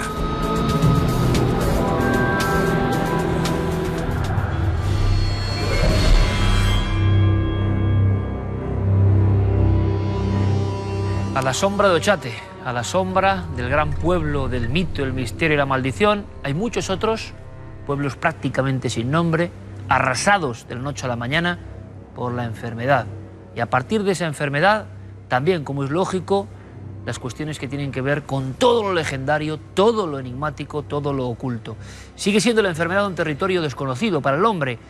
Impresiona comprobar cómo prácticamente antes de ayer en la historia todo esto ocurría. Por ejemplo, todo lo que vamos a casi a tocar, a comprobar, y que va a ser un viaje en busca de viejos secretos. ¿Quién puede ser el guía? No hay otro. Doctor Cabrera.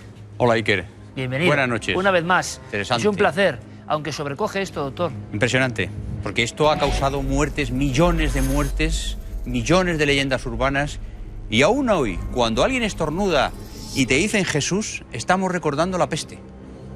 Cuando dicen Jesús, ¿Sí? es Ahora casi mismo, un acto hoy. reflejo Claro, de dicen ese Jesús, tiempo. porque el estornudo era el primer síntoma de muchas pestes. Bueno, el doctor nos va a contar, y yo quiero toda la atención, porque esto es que no se cuenta habitualmente. En alguna ocasión hemos hablado de las viejas pestes, la peste negra, pero claro, este atuendo, esta forma se mantuvo durante siglos en nuestro país, no es algo lejano. Yo estoy imaginando, antes de explicar, doctor, lo que podía ser para el moribundo, que muchas veces se creía maldecido o abandonado de la divinidad, que le había caído ese mal encima cuando venían estas figuras a verle. Es como una visión de la muerte espectral. misma, de la muerte. Ese traje prácticamente se inventó para la peste, que ahora veremos. Es decir, un traje, se dieron cuenta los médicos de entonces, que tenían un conocimiento muy básico, que si iban muy vestidos y con máscaras que le alejaran del paciente, no se contagiaban. Y entonces, ¿qué ocurría? Que se vestían con túnicas como esta, que luego les daban betún y cera. ¿Betún y cera para qué, doctor? Para que fueran impermeables. Porque ellos sabían que algo había en el aire que entraba en el cuerpo del que moría. Y para que eso algo, ese miasma, que entonces eran miasmas, no entraran, se ponían túnicas enceradas como una coraza para las flechas. Y luego estas máscaras para evitar acercarse, porque el contagio era por el aire. Y de eso surge esta forma, ¿no? Casi Claro. como de cuervo o de pájaro, de las Sí. visiones. Tenemos detrás de esta figura uno de esos cuadros. Terrible. Que perfectamente, hace poco lo comentaba nuestro colega Javier Sierra, perfectamente expresan lo que era este mundo, ¿no? Es el triunfo de la muerte de Bruegel, la desolación absoluta, es la creencia que impera en el mundo, doctor, cuando la peste se adueña del planeta. Y hordas de esqueletos famélicos que parecen precisamente muertos de peste, que resucitan, que van empujando a la humanidad en sus caballos, en sus cabalgaduras, en sus barcos, van llegando, llevando a la humanidad a una caja que intuimos que es el infierno, el otro mundo. En este mundo, con estas pinturas, con estos trajes, se desarrolla la desaparición de ciertos pueblos. Pero hay cosas que a mí me sorprenden, seguro la audiencia también, doctor, cómo esta gente iba adivinando elementos poco a poco, con prueba y error, ¿no? ¿Por qué llegaban a esas conclusiones, no? Por intuición, porque ellos no sabían qué pasaba. Era un castigo divino, porque el castigo divino siempre estaba en la mente de la gente, pero había algo más, y los médicos de la época sabían que había algunas cosas que evitaban el contagio. Algunas, y una de ellas era no acercarse al cuerpo.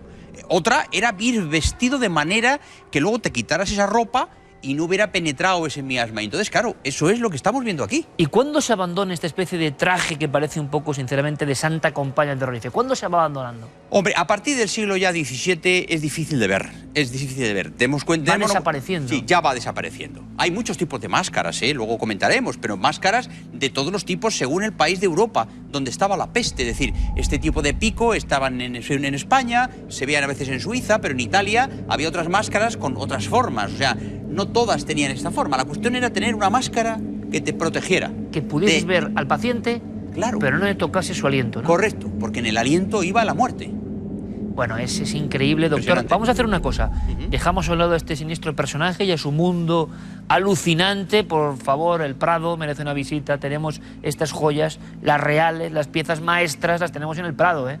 Ojo, hay que verlas, hay que sumergirse a veces, ¿no?, en este terror auténtico, donde llegan algunos maestros. Pero, doctor, ¿por qué no vamos más todavía a lo gráfico, como tú sueles hacer siempre? Muy bien. Hay algo que yo no sabía y que me ha enseñado el doctor Cabrera. ¿Qué es?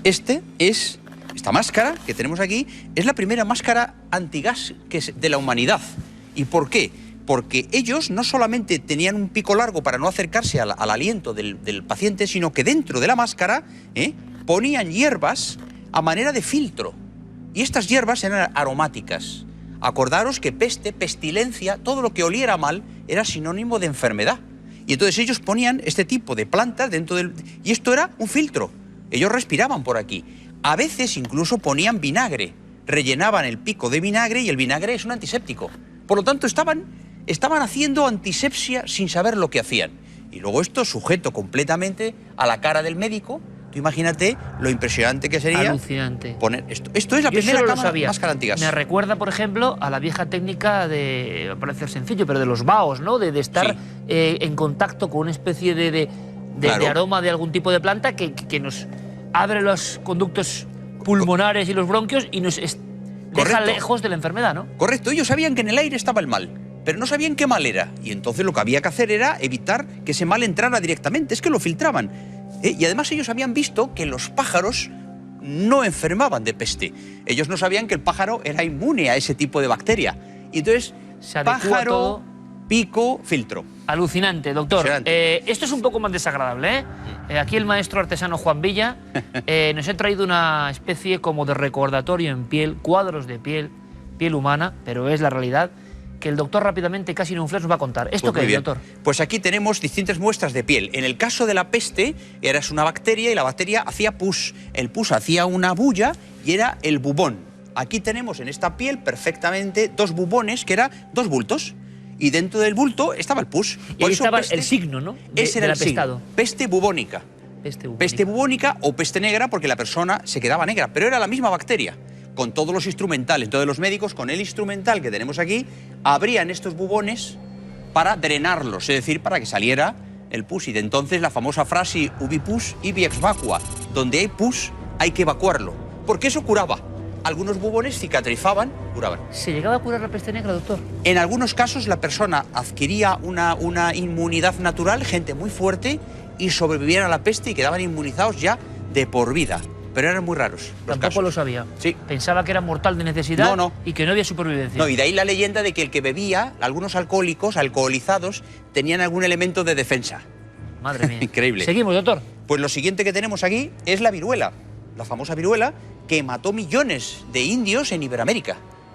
Vamos, mayas, aztecas, tremendo. Entonces, esta es la piel, una piel con los cráteres de la viruela, que es un virus, a diferencia de la peste. Y estos virus, esta viruela, hacía estos cráteres, atacaba dentro, y la única defensa que había era hoja de coca en forma de, está ahí, en forma de trituración o en forma de polvo, y eso, masticarlo. Y punto. Y después... ¿Que se convierte en cocaína directamente? Bueno, no, porque en aquellos tiempos no había ácido clorhídrico. Es decir, el clorhídrico es la clave para extraer la cocaína. Entonces, el polvo blanco sería que mezclaban con maíz. Hacían una mezcla, una especie de pan de coca. La cocaína no se extraía entonces.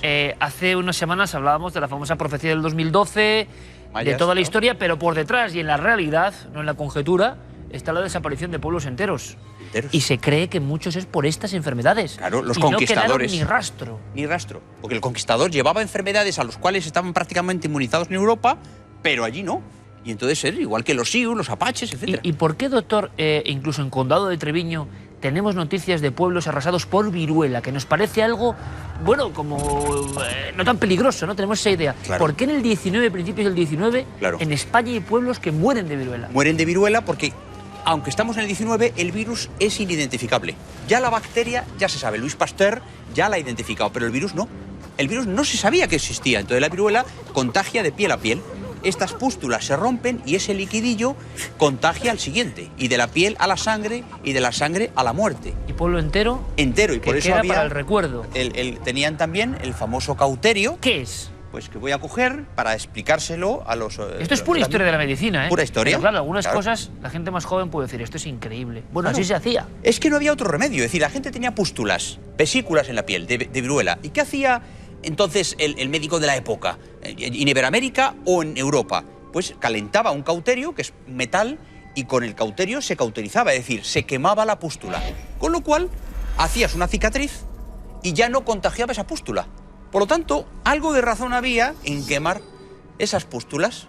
En la zona de las Urdes, con algunos casos que tienen que ver con el misterio, yo siempre me quedé con ese término, contaban la historia a principios del siglo XX de un doctor, Victoriano Sánchez, que utilizaba botones de fuego. Y llamar botón de fuego era el cauterio, ¿no? Claro, cauterizabas, porque además el calor siempre ha sido el purificador por excelencia.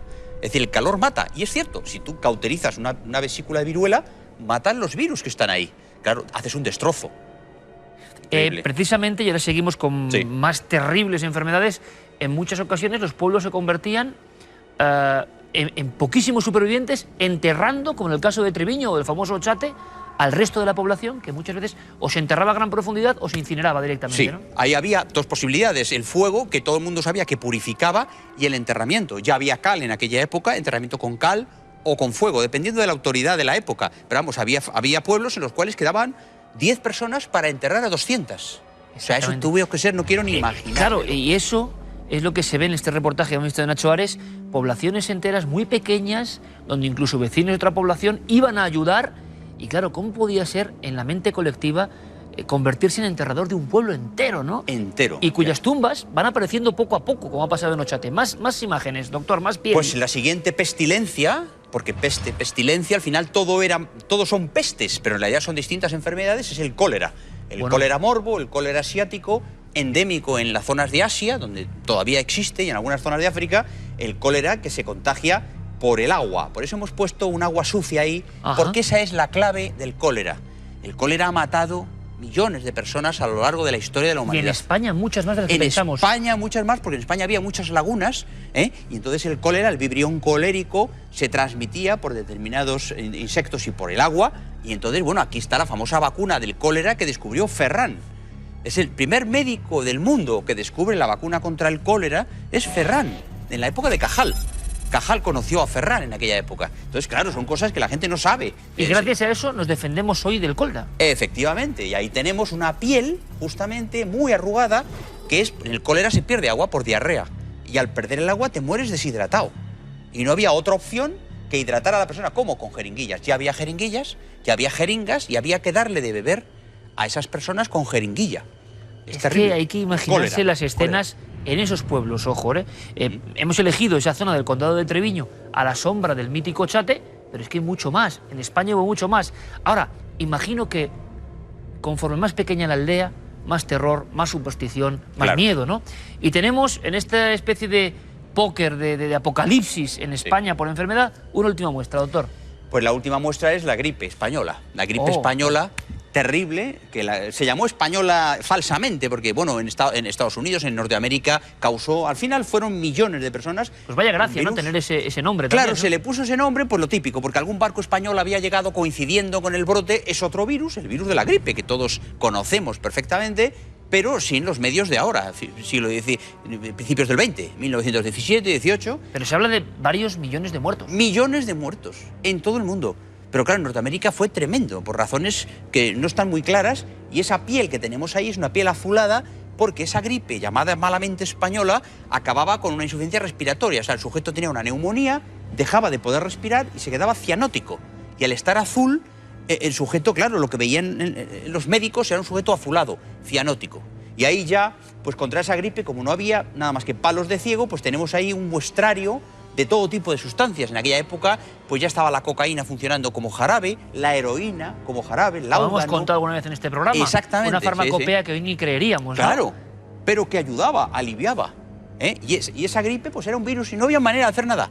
También por vía respiratoria. Por eso, en las pestes casi siempre son tan terribles porque se contagian por vía respiratoria. Doctor, por último, hemos hecho un recuerdo. Esto es el siglo XIX en España, el caso concreto, pero en el fondo son muchos siglos. Hoy en día estamos salvados de todo esto. ¿Pertenece a un mundo ya pasado? Porque hay quien dice que a veces hay rebrotes de estas enfermedades que se creían ya exterminadas y que de alguna forma las cepas van variando en un extraño misterio también, ¿no?, de los virus. Bueno, yo creo que para nada. Lo que ocurre es que ahora los medios son otros. Existen aviones, técnica, antibióticos, etcétera, pero hoy yo he detectado hace 10 años en Madrid casos de lepra en la zona, con gente inmigrante que venía, que eran drogodependientes, etcétera. Es decir, no estamos libres de estas infecciones. Lo que pasa es que tenemos un arsenal tan potente que, claro, ya una bacteria hoy lo tiene crudo. Porque, claro, tenemos limpieza, higiene, hay alcantarillado.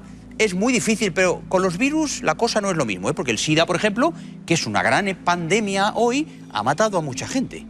Lo que ocurre es que se le ha frenado. Y lo que ocurre también es que todo ese concepto mágico, misterioso, oscuro, también se ha perdido un poco, que le daba a estas enfermedades un carácter, imagino, en la psique todavía más terrible. Sí, porque no solamente era que te ibas a morir, sino que encima eras pecador, eras culpable, por lo tanto lo que pedían ellos no era curación, sino la salvación de su alma. Muchas veces, ¿no?, en muchos documentos, en algunas viejas tumbas de estos pueblos ha aparecido en inscripción Dios se apiade de mi pobre alma.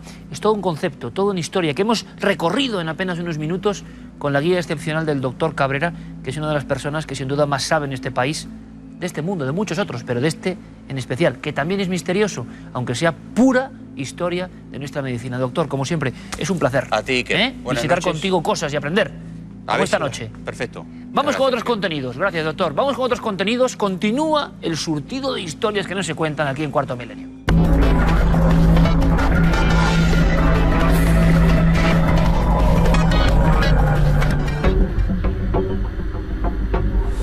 No abandonamos el mapa de la España ancestral, de la España antigua para muchos, de la España eterna para otros. Hablamos, polémica sin duda, del ámbito de lo taurino, me van a entender.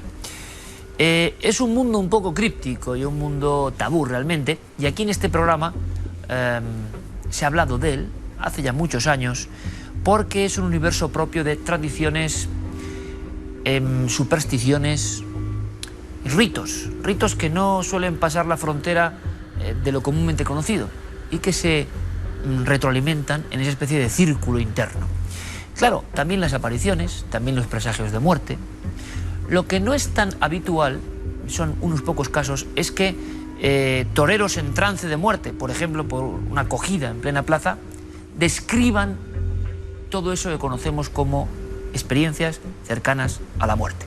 Bien, en 1995 el programa Sobrenatural trasladado de la radio con este nombre a la televisión, bajo el epígrafe de Fuerzas Ocultas, dirigido por Juan José Plans, penetraba un poco en este mundo tan alejado del común de los mortales.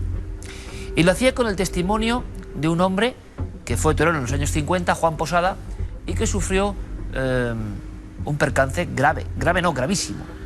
Una sección de femoral con pérdida hasta prácticamente la exsanguinación, es decir, un cadáver sobre la fría camilla de esa especie de pequeño cuarto oscuro de una plaza de toros donde intentaban luchar por su vida. Pero lo curioso es que el diestro empieza a describir unas cosas oficialmente imposibles. ¿Quieren saber qué cosas? El programa de Plans en Televisión Española lo registraba hace casi 20 años de esta forma. Subalternos, mozos y asistencias le llevan angustiados a la enfermería, dotada con el precario material de aquellos años. Era una sensación tan difícil que de pronto, no sé cómo, yo ya no era yo o era dos. Yo veía aquello que sucedía abajo. Abajo era mi cuerpo. Era algo inerte, era un trozo de carne nada más. Luego todo muy confuso. Desapareció aquello y sí, ya entré no en un túnel, entré en un entorno que no es ni negro ni blanco. Es un color distinto. No existe en la gama. Y al final una especie de destello o luz que a mí me hicieron pensar en bondad, siempre con bondad. Yo lo que quería era seguir en el estado que estaba, que era tan placentero y tan a gusto y tan bien, que yo es la única vez que he sido feliz en mi vida, plenamente. Desde luego que el señor Posada se expresaba perfectamente, con mucho aplomo, y no tenía ningún temor a decir lo que ustedes acaban de escuchar, que por vez primera en su vida se sintió plenamente feliz. En mitad de la tragedia, de repente se desdobla, ya no es él, y observa desde arriba, desde otra posición, como si fuese otro yo, su propio cuerpo inerte y la operación a la que están sometiendo. Esto ha ocurrido más veces. Toreros que le hayan contado, muy pocos. Pero lo significativo, lo esencial es, como decía el doctor Gaona, esa especie no solo de perder el dolor a la muerte, esa especie de sensación profunda de que ya la muerte es otra cosa, quizá no tan aterradora. Vamos más allá. Esa pérdida del temor a la vida, del temor al vivir cada día, a lo cotidiano. De repente se cambia el chip, se ha pasado por ese umbral y con cierta nostalgia de la paz o felicidad que, por ejemplo, Juan Posada decía sentir en ese otro lugar desconocido, uno cobra fuerzas, cobra energías y ya no teme a casi nada. Ha estado en ese sitio tan extraño, tan celestial para algunos, que ya desde luego el mundo cotidiano sabe a poco, pero también se ha perdido cualquier tipo de racanería, cualquier tipo de sensación de acumule, de pensar en el egoísmo. Es decir, la filosofía interna de una persona que va por un camino después de una ECM es totalmente contraria y muchas veces, esto es lo importante, positiva. No se ha perdido solo el miedo a la muerte como concepto, se ha perdido el miedo a eso que nos atenaza en el vivir cotidiano. Por eso yo creo que la experiencia de Posada, al margen de toda la polémica que sí que siempre genera el mundo del toreo, pues es una experiencia límite entre la vida y la muerte e interesa como documento puramente misterioso. Ahora continuamos con otras vidas que también varían. Vidas que se enfrentan a lo imposible inesperadamente y que por supuesto también reciben ese fortísimo shock. A veces positivo, a veces no tanto. Gabinete de Expertos se abre a continuación para todos ustedes.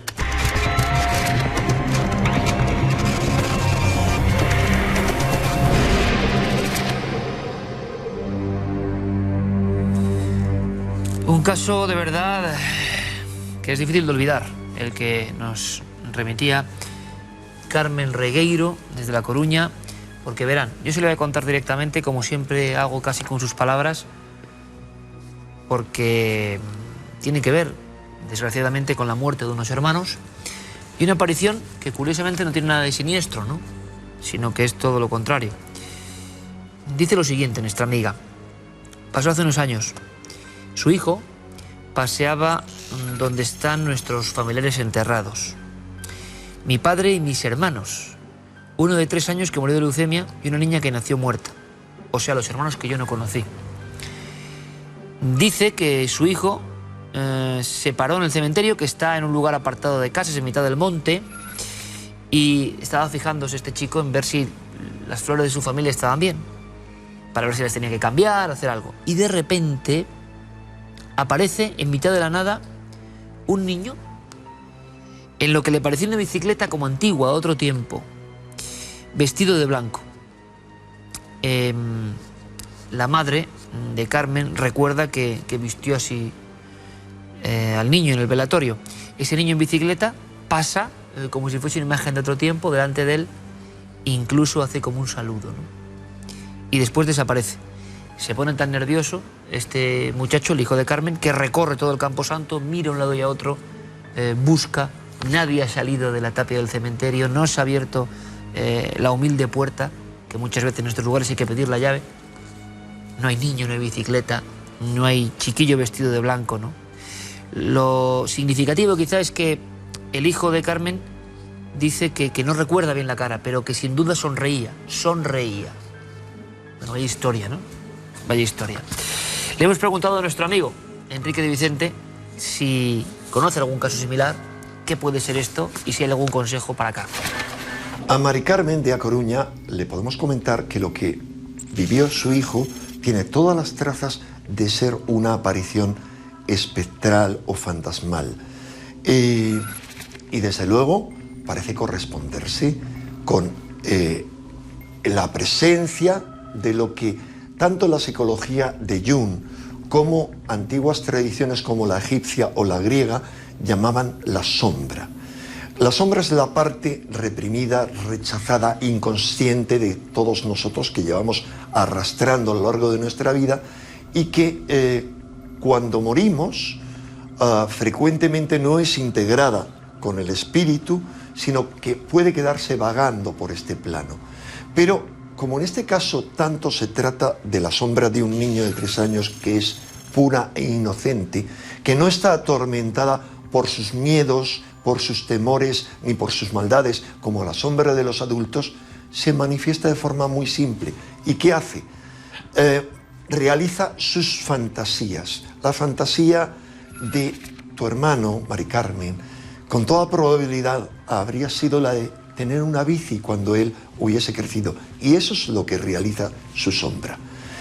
Pero, insisto, nunca hay que pensar en el espíritu inmortal, desde mi punto de vista, para casos como este. Nada más, Mari Carmen, y muchísimas gracias por confiar en nosotros. Es curioso porque Carmen Regueiro decía que de alguna forma esa expresión, saber que su hijo se había encontrado, quién sabe si con su hermano y con esa sonrisa, pues que le ilusionaba, ¿no? Que no le transmitía miedo, todo lo contrario. Yo creo que también es interesante. De alguna forma, ese muchacho, sea lo que sea, egregor, creación, alucinación, o realmente la presencia de alguien que ya no está, pues seguía vagando, ¿no? Tranquilamente por esos parajes solitarios e idílicos. Casos como estos llegan y nos sorprenden. Ya tienen las vías de contacto, como siempre, si ustedes quieren que nos pongamos a trabajar o a analizar sus propias incidencias, sus encuentros con el misterio. Hay uno más, como siempre, todas las semanas. Nos escribía Charo García y nos pedía ayuda porque está un poco preocupada. Su hija de 18 años pues tuvo una discusión con su abuelo y a los pocos días fallece de una grave enfermedad. A ella se le quedó... Claro. El haber discutido y no poder casi despedirse de su abuelo, pues eso marca, ¿no? A raíz de ahí empieza a soñar casi todas las noches con el abuelo, pero siempre le ve acompañado de alguien. Él nos describe una mujer mayor con gafas, cogido de la mano o simplemente que están paseando. Además, pues hablando de estos sueños recurrentes, la madre le dice, bueno, pregunta en ese sueño a tu abuelo si necesita algo, porque nos dice Charo, si se aparecen es que es porque necesitan algo. Y la hija, además, le confiesa que el día que fallece su abuelo, ve salir de la habitación una niña vestida de blanco. Y ella lo relaciona con una niña pequeña, la que tenía que ser su hermana, que murió con 11 meses. Es un caso que se relaciona de alguna forma con este que hemos contado del cementerio, en primer lugar. Exactamente. Y nos preguntaba si podíamos ayudarle, si podíamos darle alguna explicación. Qué difícil. Sol Blanco Soler va a intentar pues darle una solución a Charo para que se quede un poco más tranquila. Querida Charo, nos escribes para contarnos que tienes a una hija que está muy preocupada porque hace ya algún tiempo que tiene sueños reiterativos con su abuelo. También nos cuentas que ella está preocupada porque a lo mejor el abuelo puede seguir enfadado por una discusión que tuvieron antes de su muerte. Yo la tranquilizaría a tu hija y le dijera que no tiene nada que ver, que quizá el resultado del sueño sea su propio sentimiento de culpa y que por eso piensa más en su abuelo y por eso su abuelo aparece más en el sueño, que no olvidemos es nuestro inconsciente, pero que yo creo que esa situación se irá resolviendo con dulzura y se irá totalmente borrando de los sueños de tu hija. Por otro lado, me cuentas que el día que murió el abuelo, visteis a una niña cogerle de la mano y llevárselo. Claro que es posible, porque también me cuentas que esa niña falleció a los 11 meses y eso casi es del libro, el hecho de que nuestros seres queridos nos vengan a recoger en el momento de la muerte. Espero por vuestro bien que todo esto se vaya suavizando y que el recuerdo de vuestro abuelo y de tu padre sea eso, un recuerdo dulce. Muchísimas gracias por habernos escrito. En ocasiones esa sensación, ¿no? Es tan grande el misterio de la vida, de la muerte, de la existencia, uno nunca sabe cuándo empieza y cuándo acaba, pero perdemos la perspectiva con mucha facilidad, ¿no? Y nos permitimos en ocasiones lujos innecesarios, discutir de cierta forma, pensar que todo el mundo va a estar ahí siempre. Y también este tipo de historias son un recuerdo permanente de que si uno puede, en lo posible, ¿no?, llevarse relativamente bien, casi mejor, porque nos podemos arrepentir, porque el misterio, como digo, de la existencia es ese, que de pronto alguien ya no está más. Y entonces una persona evidentemente se queda con un montón, ¿verdad?, de cuestiones pendientes que si observamos la vida tal y como es, en su crudeza y en su belleza, quizá uno haga algo dentro de sí mismo para no llegar a esas conclusiones. Que se quede tranquila la hija de Charo porque su abuelo seguro que la quería un montón. Hombre, pues por eso lo digo, y esas claro, discusiones banales al final no van a ningún sitio. A ningún lugar, ¿no? Y él habría perdonado. Pero que es un error que muchas veces cometemos, ¿no? Y que echarnos quizá, la culpa, ¿no? Claro, y quizá pues hay que comprender que es el misterio grande, enorme, ¿no?, de la realidad en la que vivimos. Y estos casos en el fondo son como piedrecitas que nos muestran qué es lo importante. Y lo importante está muy claro. Lo importante, por ejemplo, es su colaboración permanente, constante, con este gabinete de expertos, que nació como una idea así, casi a vuela pluma, de lógica, difícil, complicada, y que si ahora compilásemos todos estos casos, tendríamos para unas cuantas guías telefónicas solo en el grosor y en la cantidad de incidentes, ¿no? Algo está pasando, algo ocurre, y muchísima gente observa estas cosas, las vive intensamente. Como también a veces estas cosas se dejan atrapar, si son las mismas, por las cámaras. Pasa en ocasiones. Lo que surge en el cliché o lo que surge en la cámara digital tiene que ver con algo que parece un ayer, un pasado, un recuerdo trágico o hermoso. Vamos con fotografías de Cuarto Milenio.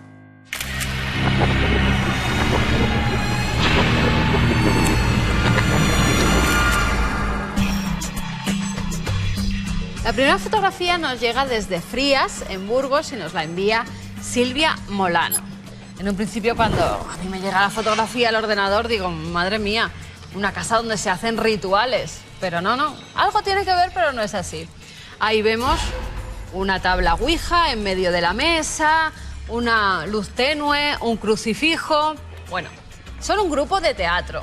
Y una de las atracciones que tienen es que pues realizan como si fuera una sesión de ouija. Todo esto a nivel teatral y por ello ambientan esta zona así. Hicieron una fotografía con un teléfono móvil y de repente surgió alguien en la imagen. Alguien que por supuesto no estaba allí y que no formaba parte de la función de teatro. Ahí lo tienen, como una especie de silueta de mujer que parece situarse detrás de la mesa y delante de la ventana. Guillermo nos dice que si no cambiamos las tonalidades de las fotografías no se puede identificar casi la imagen, pero fíjense, la hemos puesto en otro tono completamente diferente y aquí se ve muchísimo mejor. Parece que está mirando un poco hacia abajo. El pelo marrón oscuro, pequeña estatura, el cuerpo. La verdad es que se ve perfectamente. Lo que nos dice Guillermo León. En un principio, dice, yo pensé que por el tiempo de exposición, pues alguien se había quitado en el último momento. Bueno, lo descarta totalmente. Por supuesto que también descarta el fraude. La información EXIF está sin manipular en ningún momento. Nos dice, lo más extraño es que tampoco hallamos la sombra de la supuesta persona que podía haberse quedado en ese último momento. No hay persona. Con lo cual, la imagen de la silueta que surge es un misterio. ¿Puede ser que haya un reflejo de la óptica en el móvil con el que se ha hecho la fotografía? Bueno, todo puede ser. Pero ¿ustedes qué piensan? Ahí lo dejamos. Una de esas fotografías que no hemos podido solucionar al 100%. Y la verdad muy enigmática. Y en un sitio así ambientado, pues todavía más. Y nos vamos a Suecia. Daniel Álamo nos escribía desde allí porque la fotografía la verdad es que es impactante. Nos dice que él es tinerfeño, que tiene 34 años, que es muy seguidor del programa. Y fíjense, es una noche que quedan para cenar un grupo de antiguos alumnos. La fotografía nos comenta, se tomó en el exterior de una casa muy antigua, en Suecia, y además estaban recordando a un antiguo compañero que hacía poco tiempo que se había suicidado. Y de repente, ¿qué sale? Pues una especie de sombra que parece surgir de la nada. De nuevo Guillermo León, que no ha podido 100% saber qué ha formado esa extraña sombra, que además parece que va hacia ellos. Es como formada, ahí lo tenemos, como si fuera una nebulosa, la cabeza, los brazos largos, las piernas, incluso parece que está en movimiento, ¿verdad? Nos dice, etérea silueta, ¿con alguna serie de explicación? ¿O en realidad hay algo más? Pues bueno, fotografía a las 2 de esta noche sin solución. 2 vías de contacto por si ustedes nos quieren facilitar alguna, a lo mejor pues nos indican, pues puede ser este reflejo que se ha producido por tal efecto. 2 vías de contacto, como siempre, también para que nos manden todo su material, el cual agradecemos muchísimo. A través del correo electrónico, cuartomilenio@4.com, y el apartado de correos 18189, con el código postal de Madrid 28080.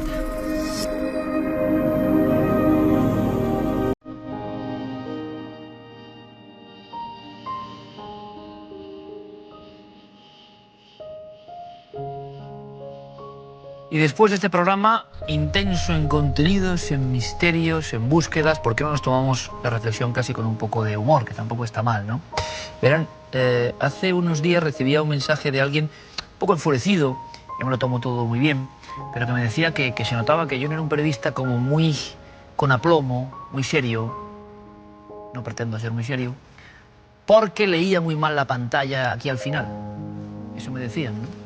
Que leía muy mal la pantallita donde nos escriben todo en estas reflexiones finales. Hombre, pues sí, le pediré disculpas porque desde luego la pantalla no lo he leído así nunca, ni bien ni mal. ¿Qué quiere decir esto?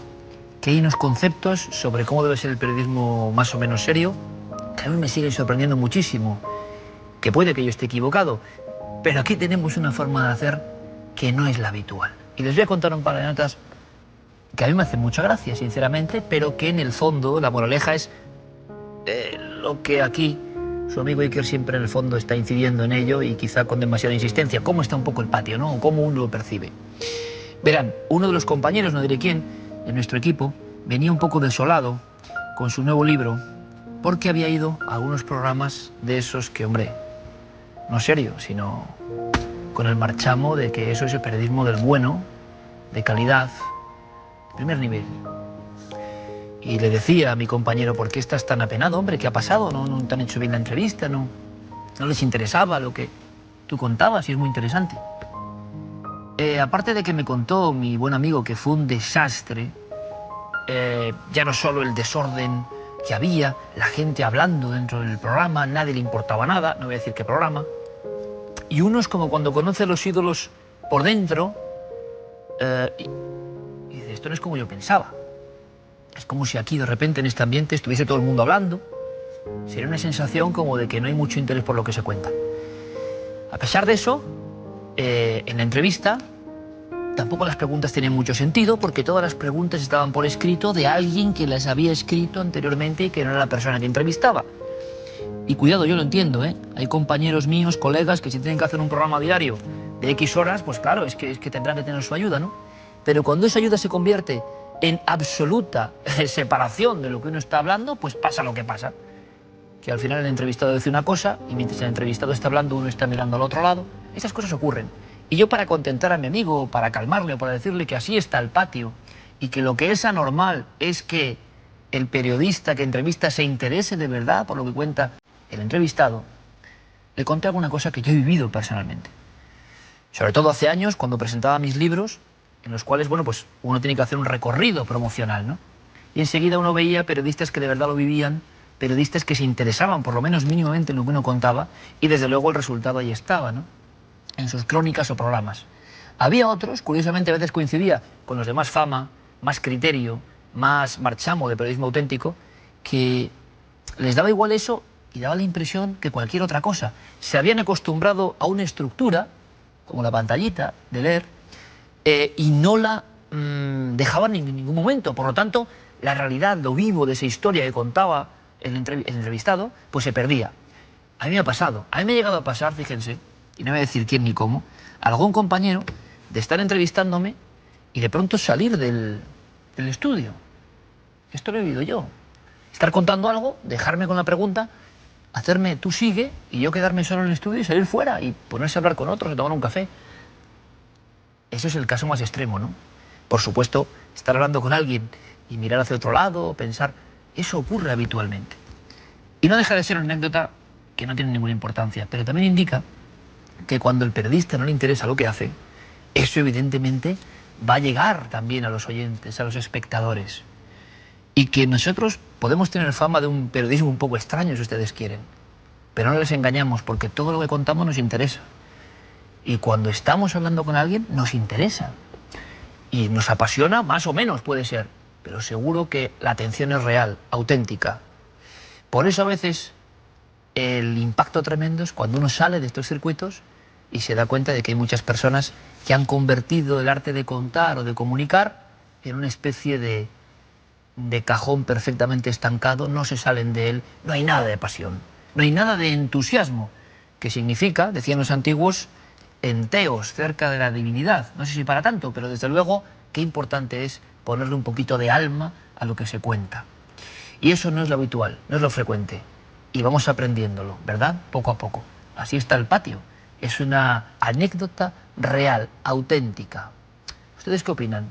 ¿Cree que es cierto esto que les cuento? ¿Será posible? ¿A ustedes les llega? Bueno, yo de momento seguiré leyendo mi pantalla atentamente e intentando aprender un poco de los grandes maestros. Un fuerte abrazo. Hasta dentro de 7 días.